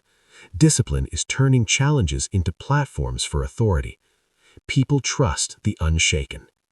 Let's integrate this with previous lessons. Control your body. Use silence strategically. Detach emotionally. Avoid reactive anger. Train calm under discomfort. Spend emotional energy deliberately. Lead without needing validation. Now, add leadership. Your calm is contagious. Your composure sets the tone. Your steadiness anchors teams and influences outcomes. Practical application. Next time a meeting derails, pause. Next time a family argument escalates, breathe. Next time pressure mounts at work, observe first, act second. Your calm becomes authority in motion. Your presence becomes influence without aggression. Your team, colleagues, or family follow because they feel safe, guided, and confident. People trust the unshaken. Repeat it again. People trust the unshaken. The reactive person seeks to dominate. The calm leader owns authority silently. The calm leader outlasts crises, navigates complexity, and influences consistently. Here's a final strategy. Practice calm daily. Train in discomfort. Observe reactions without mirroring them. Decide deliberately. Communicate with purpose. Lead without ego. You have a choice. You can escalate with everyone else, or you can remain composed and become the anchor. It's not about winning arguments. It's not about being liked. It's about creating influence through stability. People follow emotional stability, not charisma. Calm leaders outlast, outthink, and outperform. People trust the unshaken. Integrate this principle fully. Your calm is now your leadership superpower. It shapes perception. It commands authority. It consolidates influence. You mastered your internal calm. You mastered restraint. You mastered selective engagement. Now you lead others through calm. You act decisively without reacting emotionally. You influence without forcing. You control without shouting. People trust the unshaken. And as you apply this daily, you embody the ultimate lesson of calm. It is power. It is influence. It is respect earned effortlessly. Next, we consolidate every lesson. Negotiation is a battlefield of influence.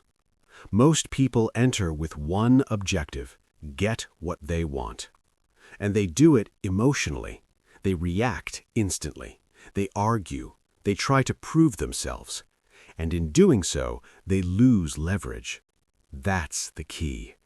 He who reacts first loses leverage. Say it again. He who reacts first loses leverage. You have a choice.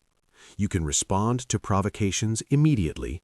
You can let frustration dictate your strategy. Or you can remain calm and deliberate, holding authority over every exchange. Emotional neutrality is the unshakable weapon of the skilled negotiator. Let's break it down. Step 1. Control your reactions. Every flare of anger, every defensive explanation, every sigh or frown communicates weakness. It signals that someone can push you. It signals that pressure works. Step 2. Pause strategically. Delay responses when possible. Let the other party reveal more than they intended. Let them make concessions before you act. Step 3. Anchor yourself in principle. Your power comes not from manipulation, but from calm discipline. You operate from standards, not impulses. You act from clarity, not chaos. He who reacts first loses leverage. Now consider real-world examples. In business, the anxious negotiator agrees too quickly. They oversell concessions. They reveal urgency. They are predictable. The calm negotiator waits, observes, speaks sparingly, waits for the right moment to assert demands. Control shifts toward calm. Pressure is absorbed without loss.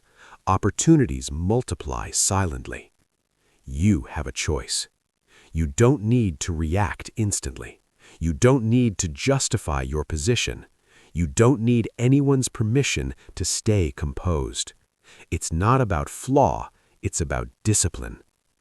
Discipline here is emotional mastery under pressure. Let's apply this to conflict situations. Imagine a tense discussion. Most people react immediately to insults or pressure. They escalate. They lose influence. The unreactive negotiator observes. They absorb the tension without letting it control them. They allow the other party to exhaust their leverage. They respond deliberately. He who reacts first loses leverage. Now apply this principle to pricing negotiations. A reactive seller lowers their price at the first objection. A reactive buyer raises counterarguments immediately. Both reveal need and vulnerability. The calm party holds firm.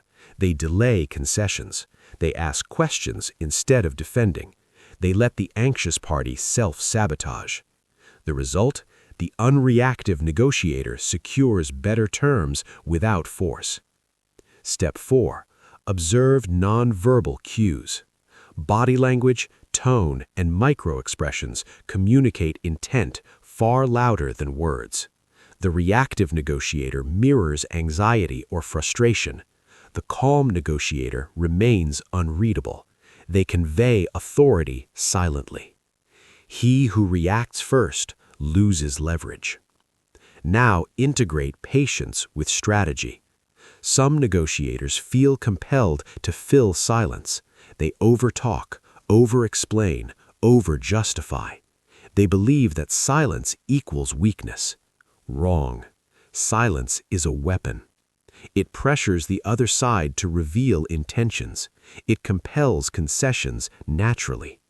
The unreactive negotiator uses silence strategically. They pause, observe, and act with maximum effect. You have a choice. React or pause. Argue or observe. Let emotion dictate or use calm as leverage. The one who reacts first loses leverage. Now consider internal pressure. Most people assume urgency is necessary. They let deadlines trigger panic. They make concessions to relieve internal tension. The unreactive negotiator controls their internal tempo. They never let pressure dictate decisions. They make choices from authority, not fear. He who reacts first loses leverage. Let's take this further. The calm negotiator also prevents manipulation. Pressure tactics, guilt, and provocation lose effectiveness. The other party quickly realizes that calm is immovable. Attempts to manipulate fall flat. Control shifts naturally to the composed. Leverage grows silently. Authority consolidates. Step 5. Rehearse calm. Negotiation is a skill built in practice. Simulate pressure. Simulate provocation. Practice silence.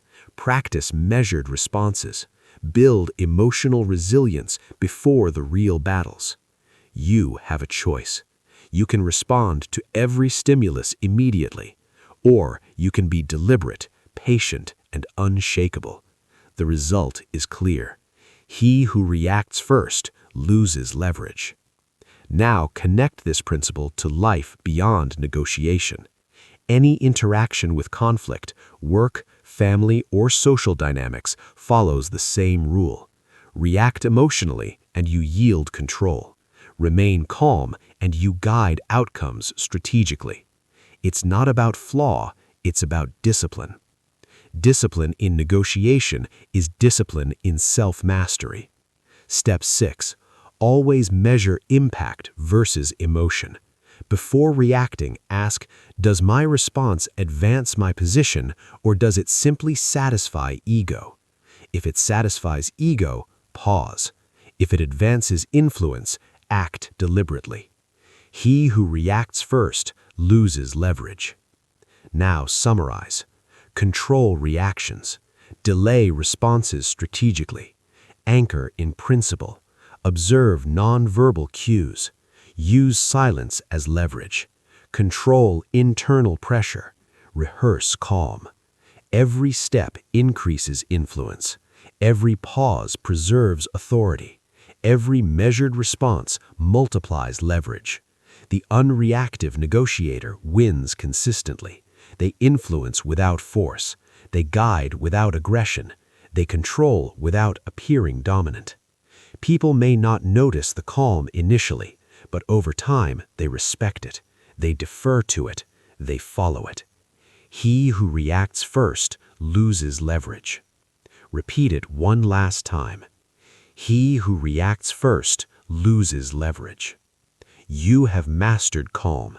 You have mastered emotional allocation. You have mastered detachment and strategic silence. Now you master negotiation itself. Calm is no longer passive. Calm is a weapon of influence. Calm turns observation into action. Calm converts patience into authority. He who reacts first loses leverage. You are the unreactive negotiator. You win consistently. You control outcomes. You preserve energy. You multiply influence. Reputation is not created in comfort. It is forged under pressure. It is defined by moments of scrutiny. It is remembered through emotional response or lack of it. That's the key. Moments of pressure create permanent labels. Say it again. Moments of pressure create permanent labels. You have a choice. You can overreact, argue, and escalate. You can let emotion control you. Or you can remain calm, deliberate, and measured, and define perception in your favor. Every interaction under stress is a micro-decision. One outburst, one defensive statement, one impatient gesture. All of it leaves a mark. And most people leave marks they regret for years. That's the difference between the reactive and the composed. The reactive person is remembered for their anger. Their impulsivity defines them. Their volatility becomes their reputation. The calm person is remembered for authority. for poise, for the ability to think clearly when others lose control. Moments of pressure create permanent labels. Now, let's explore why this matters. Reputation is leverage. It is trust accumulated over time. It is credibility preserved through demonstration of control. When you maintain calm under stress, people trust your judgment. They defer to your authority. They rely on your guidance. You have a choice. You don't need anyone's permission to stay composed. You don't need validation to enforce boundaries. You don't need to prove yourself through reaction. It's not about flaw, it's about discipline. The discipline here is consistency under stress. Let's illustrate with examples. Consider leaders in history. Abraham Lincoln faced political attacks daily. He was criticized, ridiculed, and insulted constantly, yet he remained composed. His reputation solidified by calm in chaos. Consider corporate leaders. The CEO under a financial crisis who panics loses investor confidence. The CEO who remains steady inspires trust, loyalty, and long-term commitment. Moments of pressure create permanent labels. Now, apply this to your personal life. Family conflicts, social misunderstandings, professional challenges. Each is an opportunity. React impulsively and you are labeled volatile. Respond with calm and you are labeled reliable. Your reputation compounds silently. Your calm is a silent multiplier. Practical application. Step 1. Anticipate pressure. Expect difficult conversations. Expect critical feedback. Expect stress. Step 2. Decide your response before the moment arrives. Pause before reacting. Breathe. Center yourself physically and mentally. Step 3. Respond deliberately. Choose words carefully. Speak clearly. Maintain measured tone. Hold posture of authority. Moments of pressure create permanent labels. Now, understand the psychological effect. Humans remember extremes. They remember loud arguments. They remember visible stress. They remember overreactions. But calm? Calm is memorable in its own way. It signals competence. It signals reliability. It signals leadership. People trust calm over charisma. People follow composure over intensity. People respect stability over excitement. You have a choice. Every interaction under stress is a reputation opportunity. You can squander it, or you can solidify influence. Let's connect this to influence. A single moment of calm can undo years of doubt. Conversely, a single outburst can destroy credibility built over decades. Repetition matters. Moments of pressure create permanent labels. Moments of pressure create permanent labels. Think about negotiation, leadership, and conflict resolution. The calm negotiator maintains leverage. The calm leader anchors their team. The calm colleague inspires trust. Your reputation becomes an unspoken currency. It allows you to act decisively. It allows others to defer to your judgment. It allows you to influence without force. Now, consider long-term impact. Years from now, people will remember how you acted under stress, not how you acted when everything was easy. Years from now, your professional and personal credibility will be measured by composure. Years from now, influence and trust will hinge on whether you remain steady or reactive. Moments of pressure create permanent labels. Now, practical steps to reinforce this. Daily reflection. Record situations where you remained calm. Analyze reactions. Identify where you lost composure. Plan for stress. Decide in advance how to behave in pressure situations. Physical cues. Use posture and breathing to signal stability. Consistency. Repeat deliberate calm in every scenario. This is not a soft skill. This is a power multiplier. This is the difference between being noticed and being respected. You have a choice. React and leave a mark of volatility. Respond with calm and leave a mark of authority. Moments of pressure create permanent labels. Repeat it one last time. Moments of pressure create permanent labels. Your reputation is your leverage. Your calm is your currency. Your composure is your long-term influence. Now, integrate everything. Control your body and mind. Use silence strategically. Detach emotionally. Spend emotion wisely. Lead calmly. Negotiate without reaction. And finally, use every stressful moment to build a reputation that precedes you. You are no longer defined by others' provocations. You are defined by your own mastery. Your calm creates respect. Your calm creates authority. Your calm builds influence that lasts decades. Moments of pressure create permanent labels. Calm is not a switch you flip during crisis. It is a muscle. It is a skill. It is trained long before stress arrives. You don't install calm during chaos. Say it again. You don't install calm during chaos. You have a choice.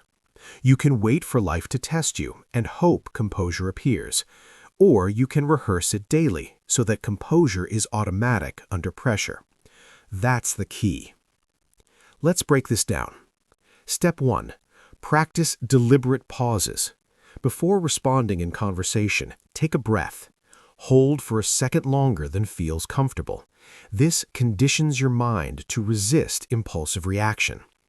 Step 2. Use visualization. Imagine high-pressure scenarios. See yourself remaining calm. Feel the steady rhythm of your breathing. Hear your tone as controlled and measured. Visualize patience, confidence, and clarity under stress.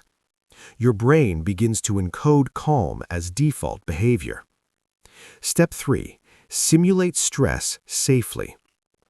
Engage in activities that create controlled pressure. Public speaking, timed decision-making exercises, physical challenges. These environments allow you to experience tension without consequence. Repetition matters. Every rehearsal reinforces calm. Every visualization strengthens composure. Every controlled stress exposure builds emotional resilience. You don't install calm during chaos. You install calm before chaos comes. Now consider real-world application. Executives facing boardroom crises do not improvise composure. They train in scenario planning. They rehearse difficult conversations. They practice maintaining tone, posture, and presence under scrutiny. Elite athletes do the same. Pressure situations are simulated endlessly. Every visualization and practice strengthens their ability to perform under stress. Moments of high stakes no longer create panic. They reveal training. Step 4. Condition your body. Posture, breathing, and micro-movements dictate emotional response. Practice slow, deep breathing daily. Anchor your posture, shoulders back, spine straight, feet grounded. Small repetitions create automatic calm signals. Your nervous system begins to expect calm, not panic. You have a choice. Ignore training and you rely on luck. Train daily and calm becomes a habit, not a hope. You don't need their permission to build resilience. It's not about flaw, it's about discipline. Discipline here is consistent rehearsal of composure. Step 5. Integrate into micro-moments. Every minor irritation becomes practice. Traffic, slow service, critical emails. Pause, breathe, respond deliberately. These small victories compound. They train your system to resist escalation when stakes are high. Repetition matters. You don't install calm during chaos. You install calm before chaos comes. You don't install calm during chaos. Step 6. Mental journaling. After practicing calm, record your experience. Identify moments where composure was automatic. Identify triggers that still cause reaction. Plan adjustments for next session. Self-reflection strengthens training. Awareness multiplies results. Step 7. Anchor calm in ritual.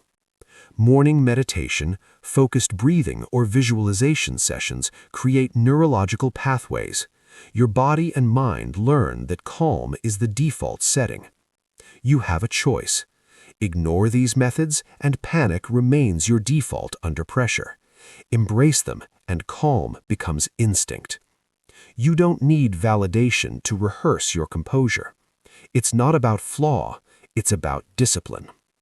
Discipline here is consistent rehearsal of composure. Step 8. Translate training into action. When crisis hits, your mind remains clear. Your body signals confidence. Your words carry authority. Your decisions are deliberate. Chaos does not unsettle you. Stress does not disrupt you. Pressure does not control you. Repetition consolidates mastery. You don't install calm during chaos. You install calm before chaos comes. Let's summarize the transformation. Pause before reaction. Visualize high-pressure scenarios. Simulate stress safely. Condition your body with posture and breathing. Practice micro-moments of irritation. Journal reflections and adjust. Establish rituals to anchor calm. Every day of training compounds. Every repetition strengthens instinctive composure. Every visualization embeds clarity under pressure. You have a choice. You can react impulsively when life demands it, or you can respond deliberately because you trained your mind and body beforehand. You don't install calm during chaos. You install calm before chaos comes. This principle is the foundation of every previous chapter. From negotiation to reputation, from leadership to emotional economy, preparation creates power. You mastered the idea of calm. You practiced detachment. You reinforced strategic silence. You allocated emotional energy wisely. Now you learn the daily work that guarantees calm manifests automatically under pressure. Your composure is no longer accidental. It is conditioned, rehearsed, and unshakable. Every action, every decision, every interaction is now informed by pre-installed calm. Remember, you don't install calm during chaos. You install calm before chaos comes. You have a choice. You have the power. You have the discipline. Leadership is not about title, position, or charisma.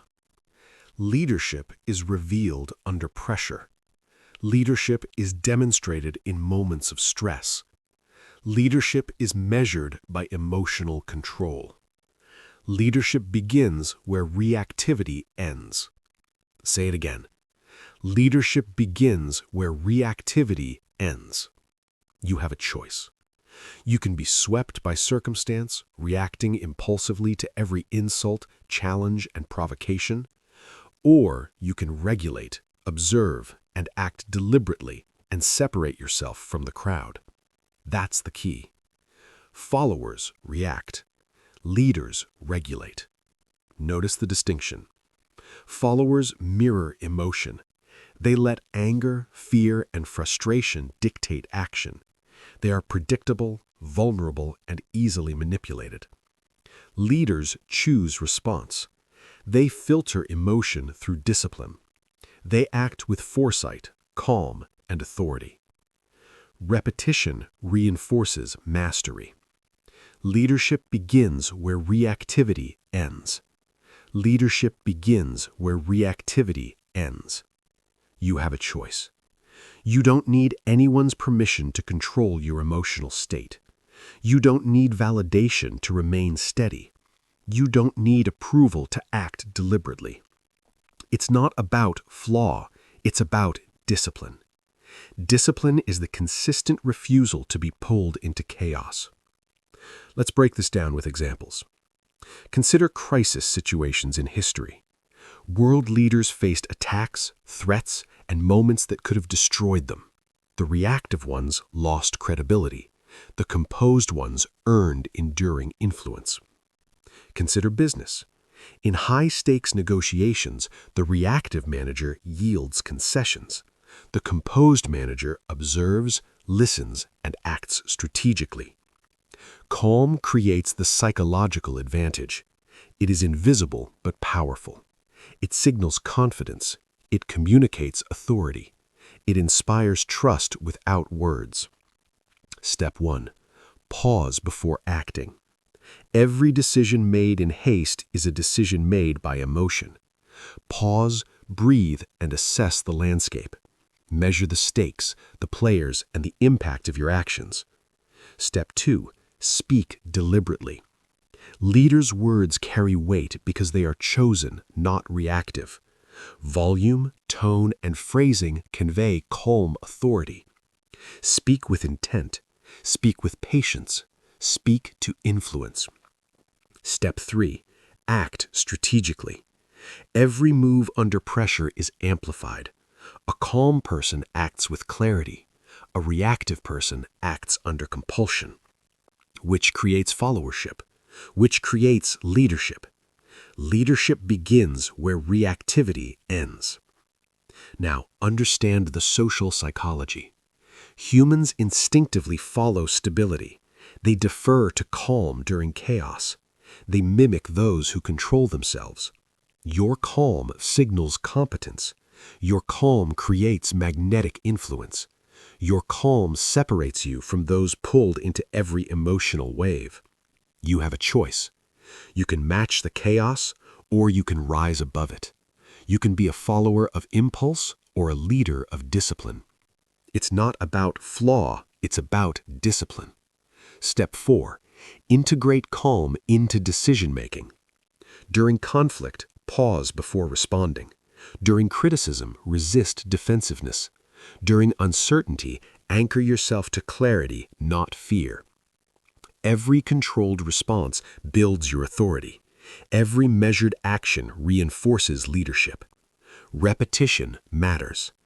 Leadership begins where reactivity ends. Leadership begins where reactivity ends. Step 5. Train your reactions. Predict stressful situations. Rehearse responses. Visualize maintaining composure. Practice in low-stakes environments. Calm becomes habit, not hope. It becomes instinctive. It becomes your leadership signature. Step 6. Embody consistency. Followers notice inconsistency. They trust leaders who maintain composure even when provoked. One calm response can outweigh months of volatility. One measured decision can define you as a leader. You have a choice. You can let emotion define your influence, or you can use calm to command presence. You don't need permission to lead through steadiness. Leadership begins where reactivity ends. Step 7. Leverage calm as influence. Calm creates psychological space. It allows observation of true intentions. It permits foresight and strategic positioning. Your followers may react, argue, or panic. You act with foresight and authority. Your influence is earned silently, not demanded loudly. Consider personal life, parenting, team leadership, negotiation, social dynamics. Those who stay calm under pressure guide outcomes. Those who react are swept along. Leadership begins where reactivity ends. Leadership begins where reactivity ends. Let's summarize practical application. Pause and breathe before every significant action. Choose words deliberately, ensuring authority without aggression. Act strategically, not impulsively. Train reactions through visualization and simulation. Maintain consistency. Steady calm builds credibility. Observe and influence. Leverage calm for control. Every moment of calm compounds. Every repeated pause strengthens instinctive composure. Every deliberate act under stress separates you from the reactive majority. You have a choice. Follow the tide of emotion or stand firm. React to every trigger or lead with discipline. Let others control the narrative or define it yourself through calm. Leadership begins where reactivity ends. Repeat it one last time. Leadership begins where reactivity ends. You are no longer simply responding. You are directing, guiding, influencing. You are a calm force in a reactive world. Your composure creates distinction, authority, and enduring leadership. Calm is magnetic. It does not shout. It does not demand. It simply pulls attention naturally, like a steady anchor in a stormy sea. Stillness attracts influence. Say it again. Stillness attracts influence. You have a choice. You can yell, react, fidget, or chase attention, or you can remain grounded, project composure, and let the energy of the room move toward you. That's the key. Step 1. Understand emotional gravity. Energy flows toward stability. People unconsciously seek calm in chaos. The person who remains composed dominates the psychological field. Step 2. Master presence. Your posture matters. Feet planted, shoulders back, head steady. Your body signals authority before a word is spoken. Breathing matters. Slow, steady breaths transmit control. Your nervous system tells observers this person is unshakable. Stillness attracts influence. Step 3. Regulate reactions. A word, a glance, a gesture. Reactive movements diminish authority. Composed actions expand it. Pause before speaking. Choose tone carefully. Let your words land with weight. Step 4. Observe the room. Calm people notice patterns. They see micro-reactions, unspoken tensions, and opportunities. Their clarity allows them to steer the room subtly. Step 5. Practice micro-composure. Every meeting, conversation, or interaction is a chance to train influence. Avoid fidgeting. Respond with deliberate timing. Anchor your body and mind in measured calm. Step 6. Use silence strategically. Pause before answering questions. Pause during conflict. Pause to let others over-explain or reveal intentions. Silence creates gravity. Silence draws attention. Silence establishes psychological authority. Step 7. Communicate with minimal effort, maximum impact. Words carry weight when they are sparse. Repetition reinforces clarity. Stillness attracts influence. Stillness attracts influence. Step 8. Avoid emotional contagion. Rooms are filled with anxiety, excitement, or anger. Reacting emotionally spreads instability. Remaining calm absorbs chaos, redirects energy, and controls dynamics. You have a choice. You can mirror the room, or you can anchor it. Step 9. Train influence daily. Simulate social pressure. Engage in conversations where tension rises. Practice remaining grounded. Notice how calm behavior alters outcomes. Step 10. Translate calm into authority. At work, calm creates respect. In negotiation, calm yields leverage. In leadership, calm inspires trust. In social settings, calm draws attention and creates presence. Stillness attracts influence. Stillness attracts influence. Step 11. Integrate mental rehearsal. Visualize walking into a high-energy environment. See yourself grounded. Hear yourself speak with measured authority. Feel the room subtly shift toward your presence. This preconditions calm into reality. Step 12. Body anchors the mind. Feet firmly planted, spine aligned, breath measured. These cues signal unshakable composure. Muscle memory reinforces calm, and calm reinforces influence. Step 13. Leverage calm to guide outcomes. Observe, pause, act deliberately. You do not need to force attention. You do not need to dominate through volume. Your energy alone directs the flow. Step 14.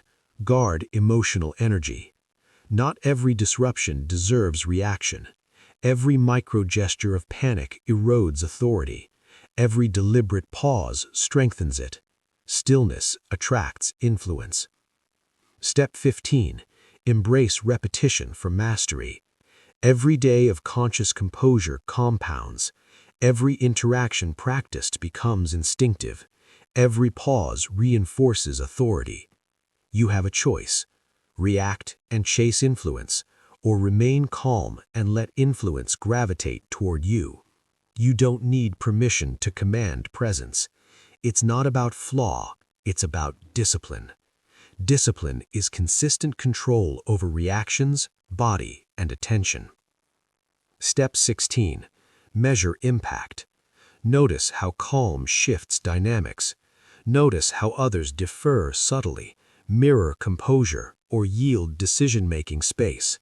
Notice how your authority grows silently. Step 17. Sustain calm in chaos. High stakes amplify emotional contagion. The room tests you constantly. Your calm anchors the environment. Your presence guides perception. Your stillness draws influence. Repetition phrase. Stillness attracts influence. Stillness attracts influence. Step 18. Integrate lessons from previous chapters. Breathe. Pause. Detach. Prioritize emotional economy. Train daily. Lead without reaction. Now combine all into presence mastery. You have a choice. You can be loud and reactive, blending with the crowd, or you can be composed, measured, and magnetic. You don't need their validation. You don't need their permission. Stillness attracts influence. Stillness attracts influence. Your calm is invisible authority. It does not demand attention. It draws it.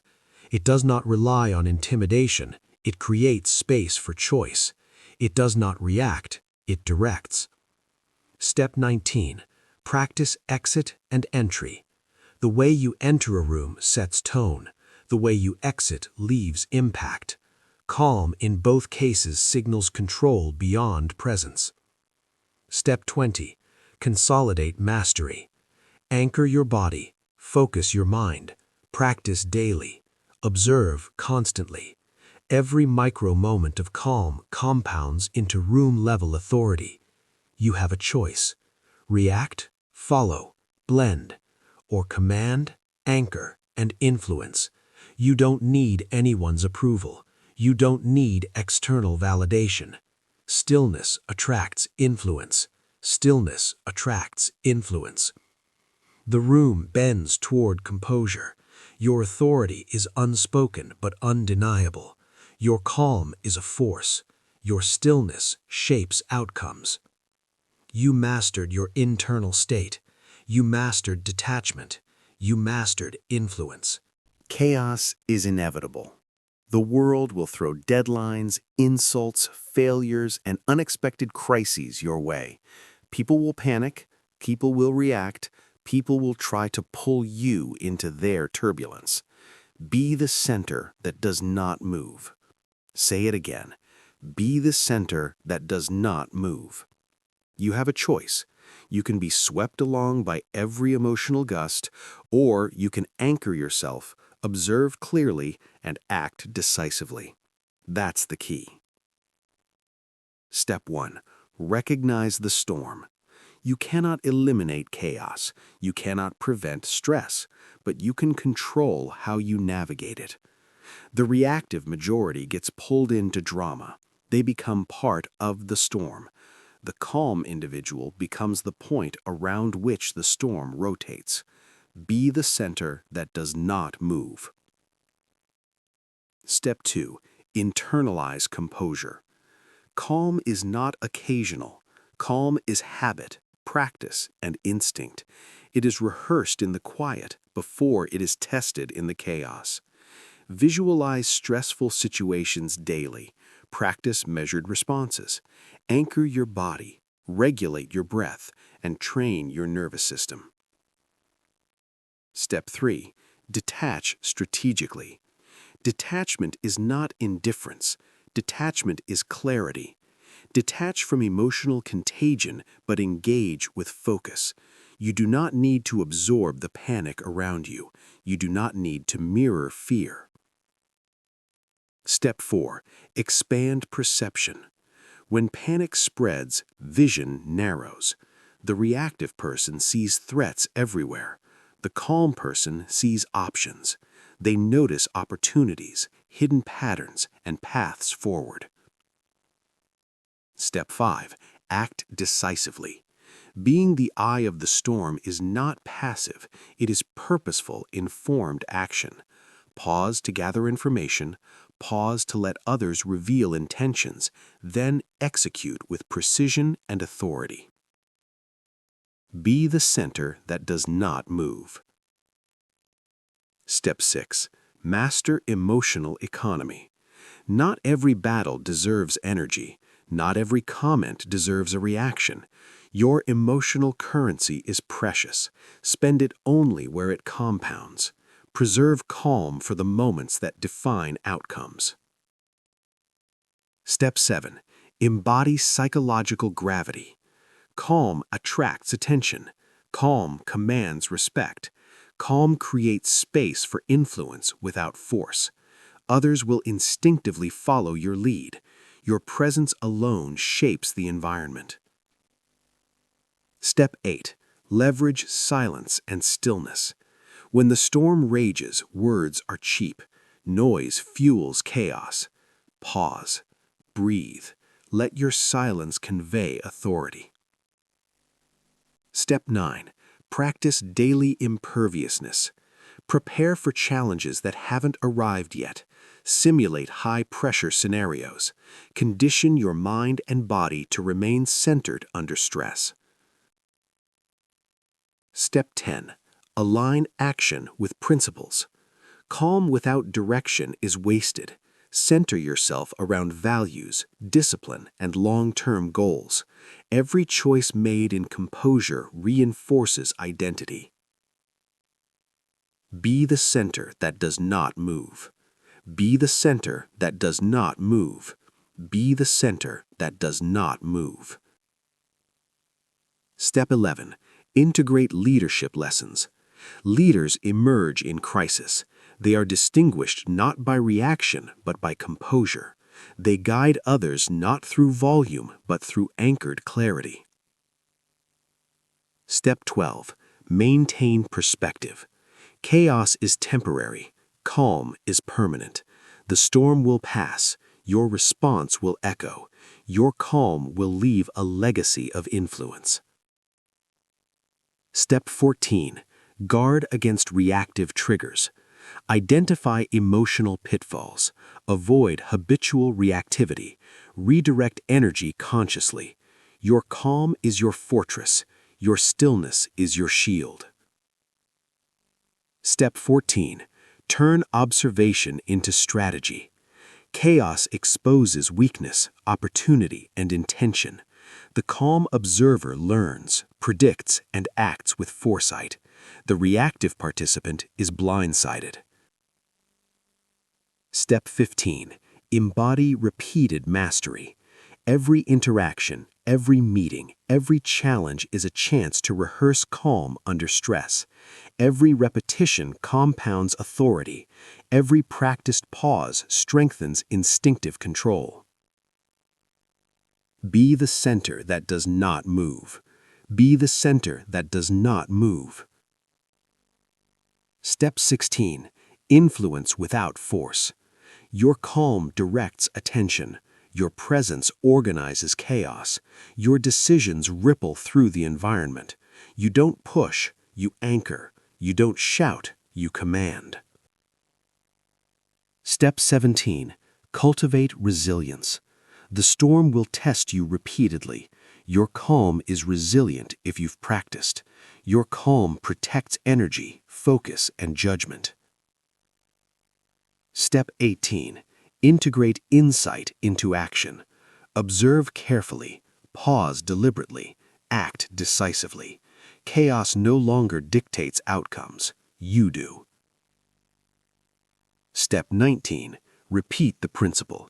Be the center that does not move. Be the center that does not move. Be the center that does not move. Step 20. Complete transformation. The world bends around the calm individual. Storms rage, people panic, but your center, your unshakable calm, shapes the environment. You have a choice.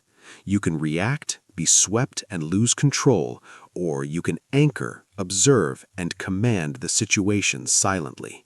You don't need their permission. You don't need their approval. Be the center that does not move. This is the ultimate application of everything you've learned in this book. Calm is power. Calm is influence. Calm is control. Calm is freedom. You are the eye of the storm. The chaos rages around you, but you stand steady. You act decisively. You command silently. You mastered reaction. You mastered detachment. You mastered presence. Now carry this forward. Anchor yourself. Lead silently. Influence profoundly. Be the center that does not move. Always. You now understand the truth most people never will. Life does not reward the loud. It does not reward the emotional. It does not reward the reactive. It rewards the calm. Calm is how you keep leverage. Calm is how you command respect without asking. Calm is how you move through chaos untouched. Every time you pause instead of react, you win. Every time you stay composed under pressure, you rise. Every time you choose calm, you choose power. Your challenge is simple. For the next 30 days, do not react immediately to anything. Pause, breathe, observe. Become the calmest person in every room, because from this moment forward, calm is your superpower. Use it.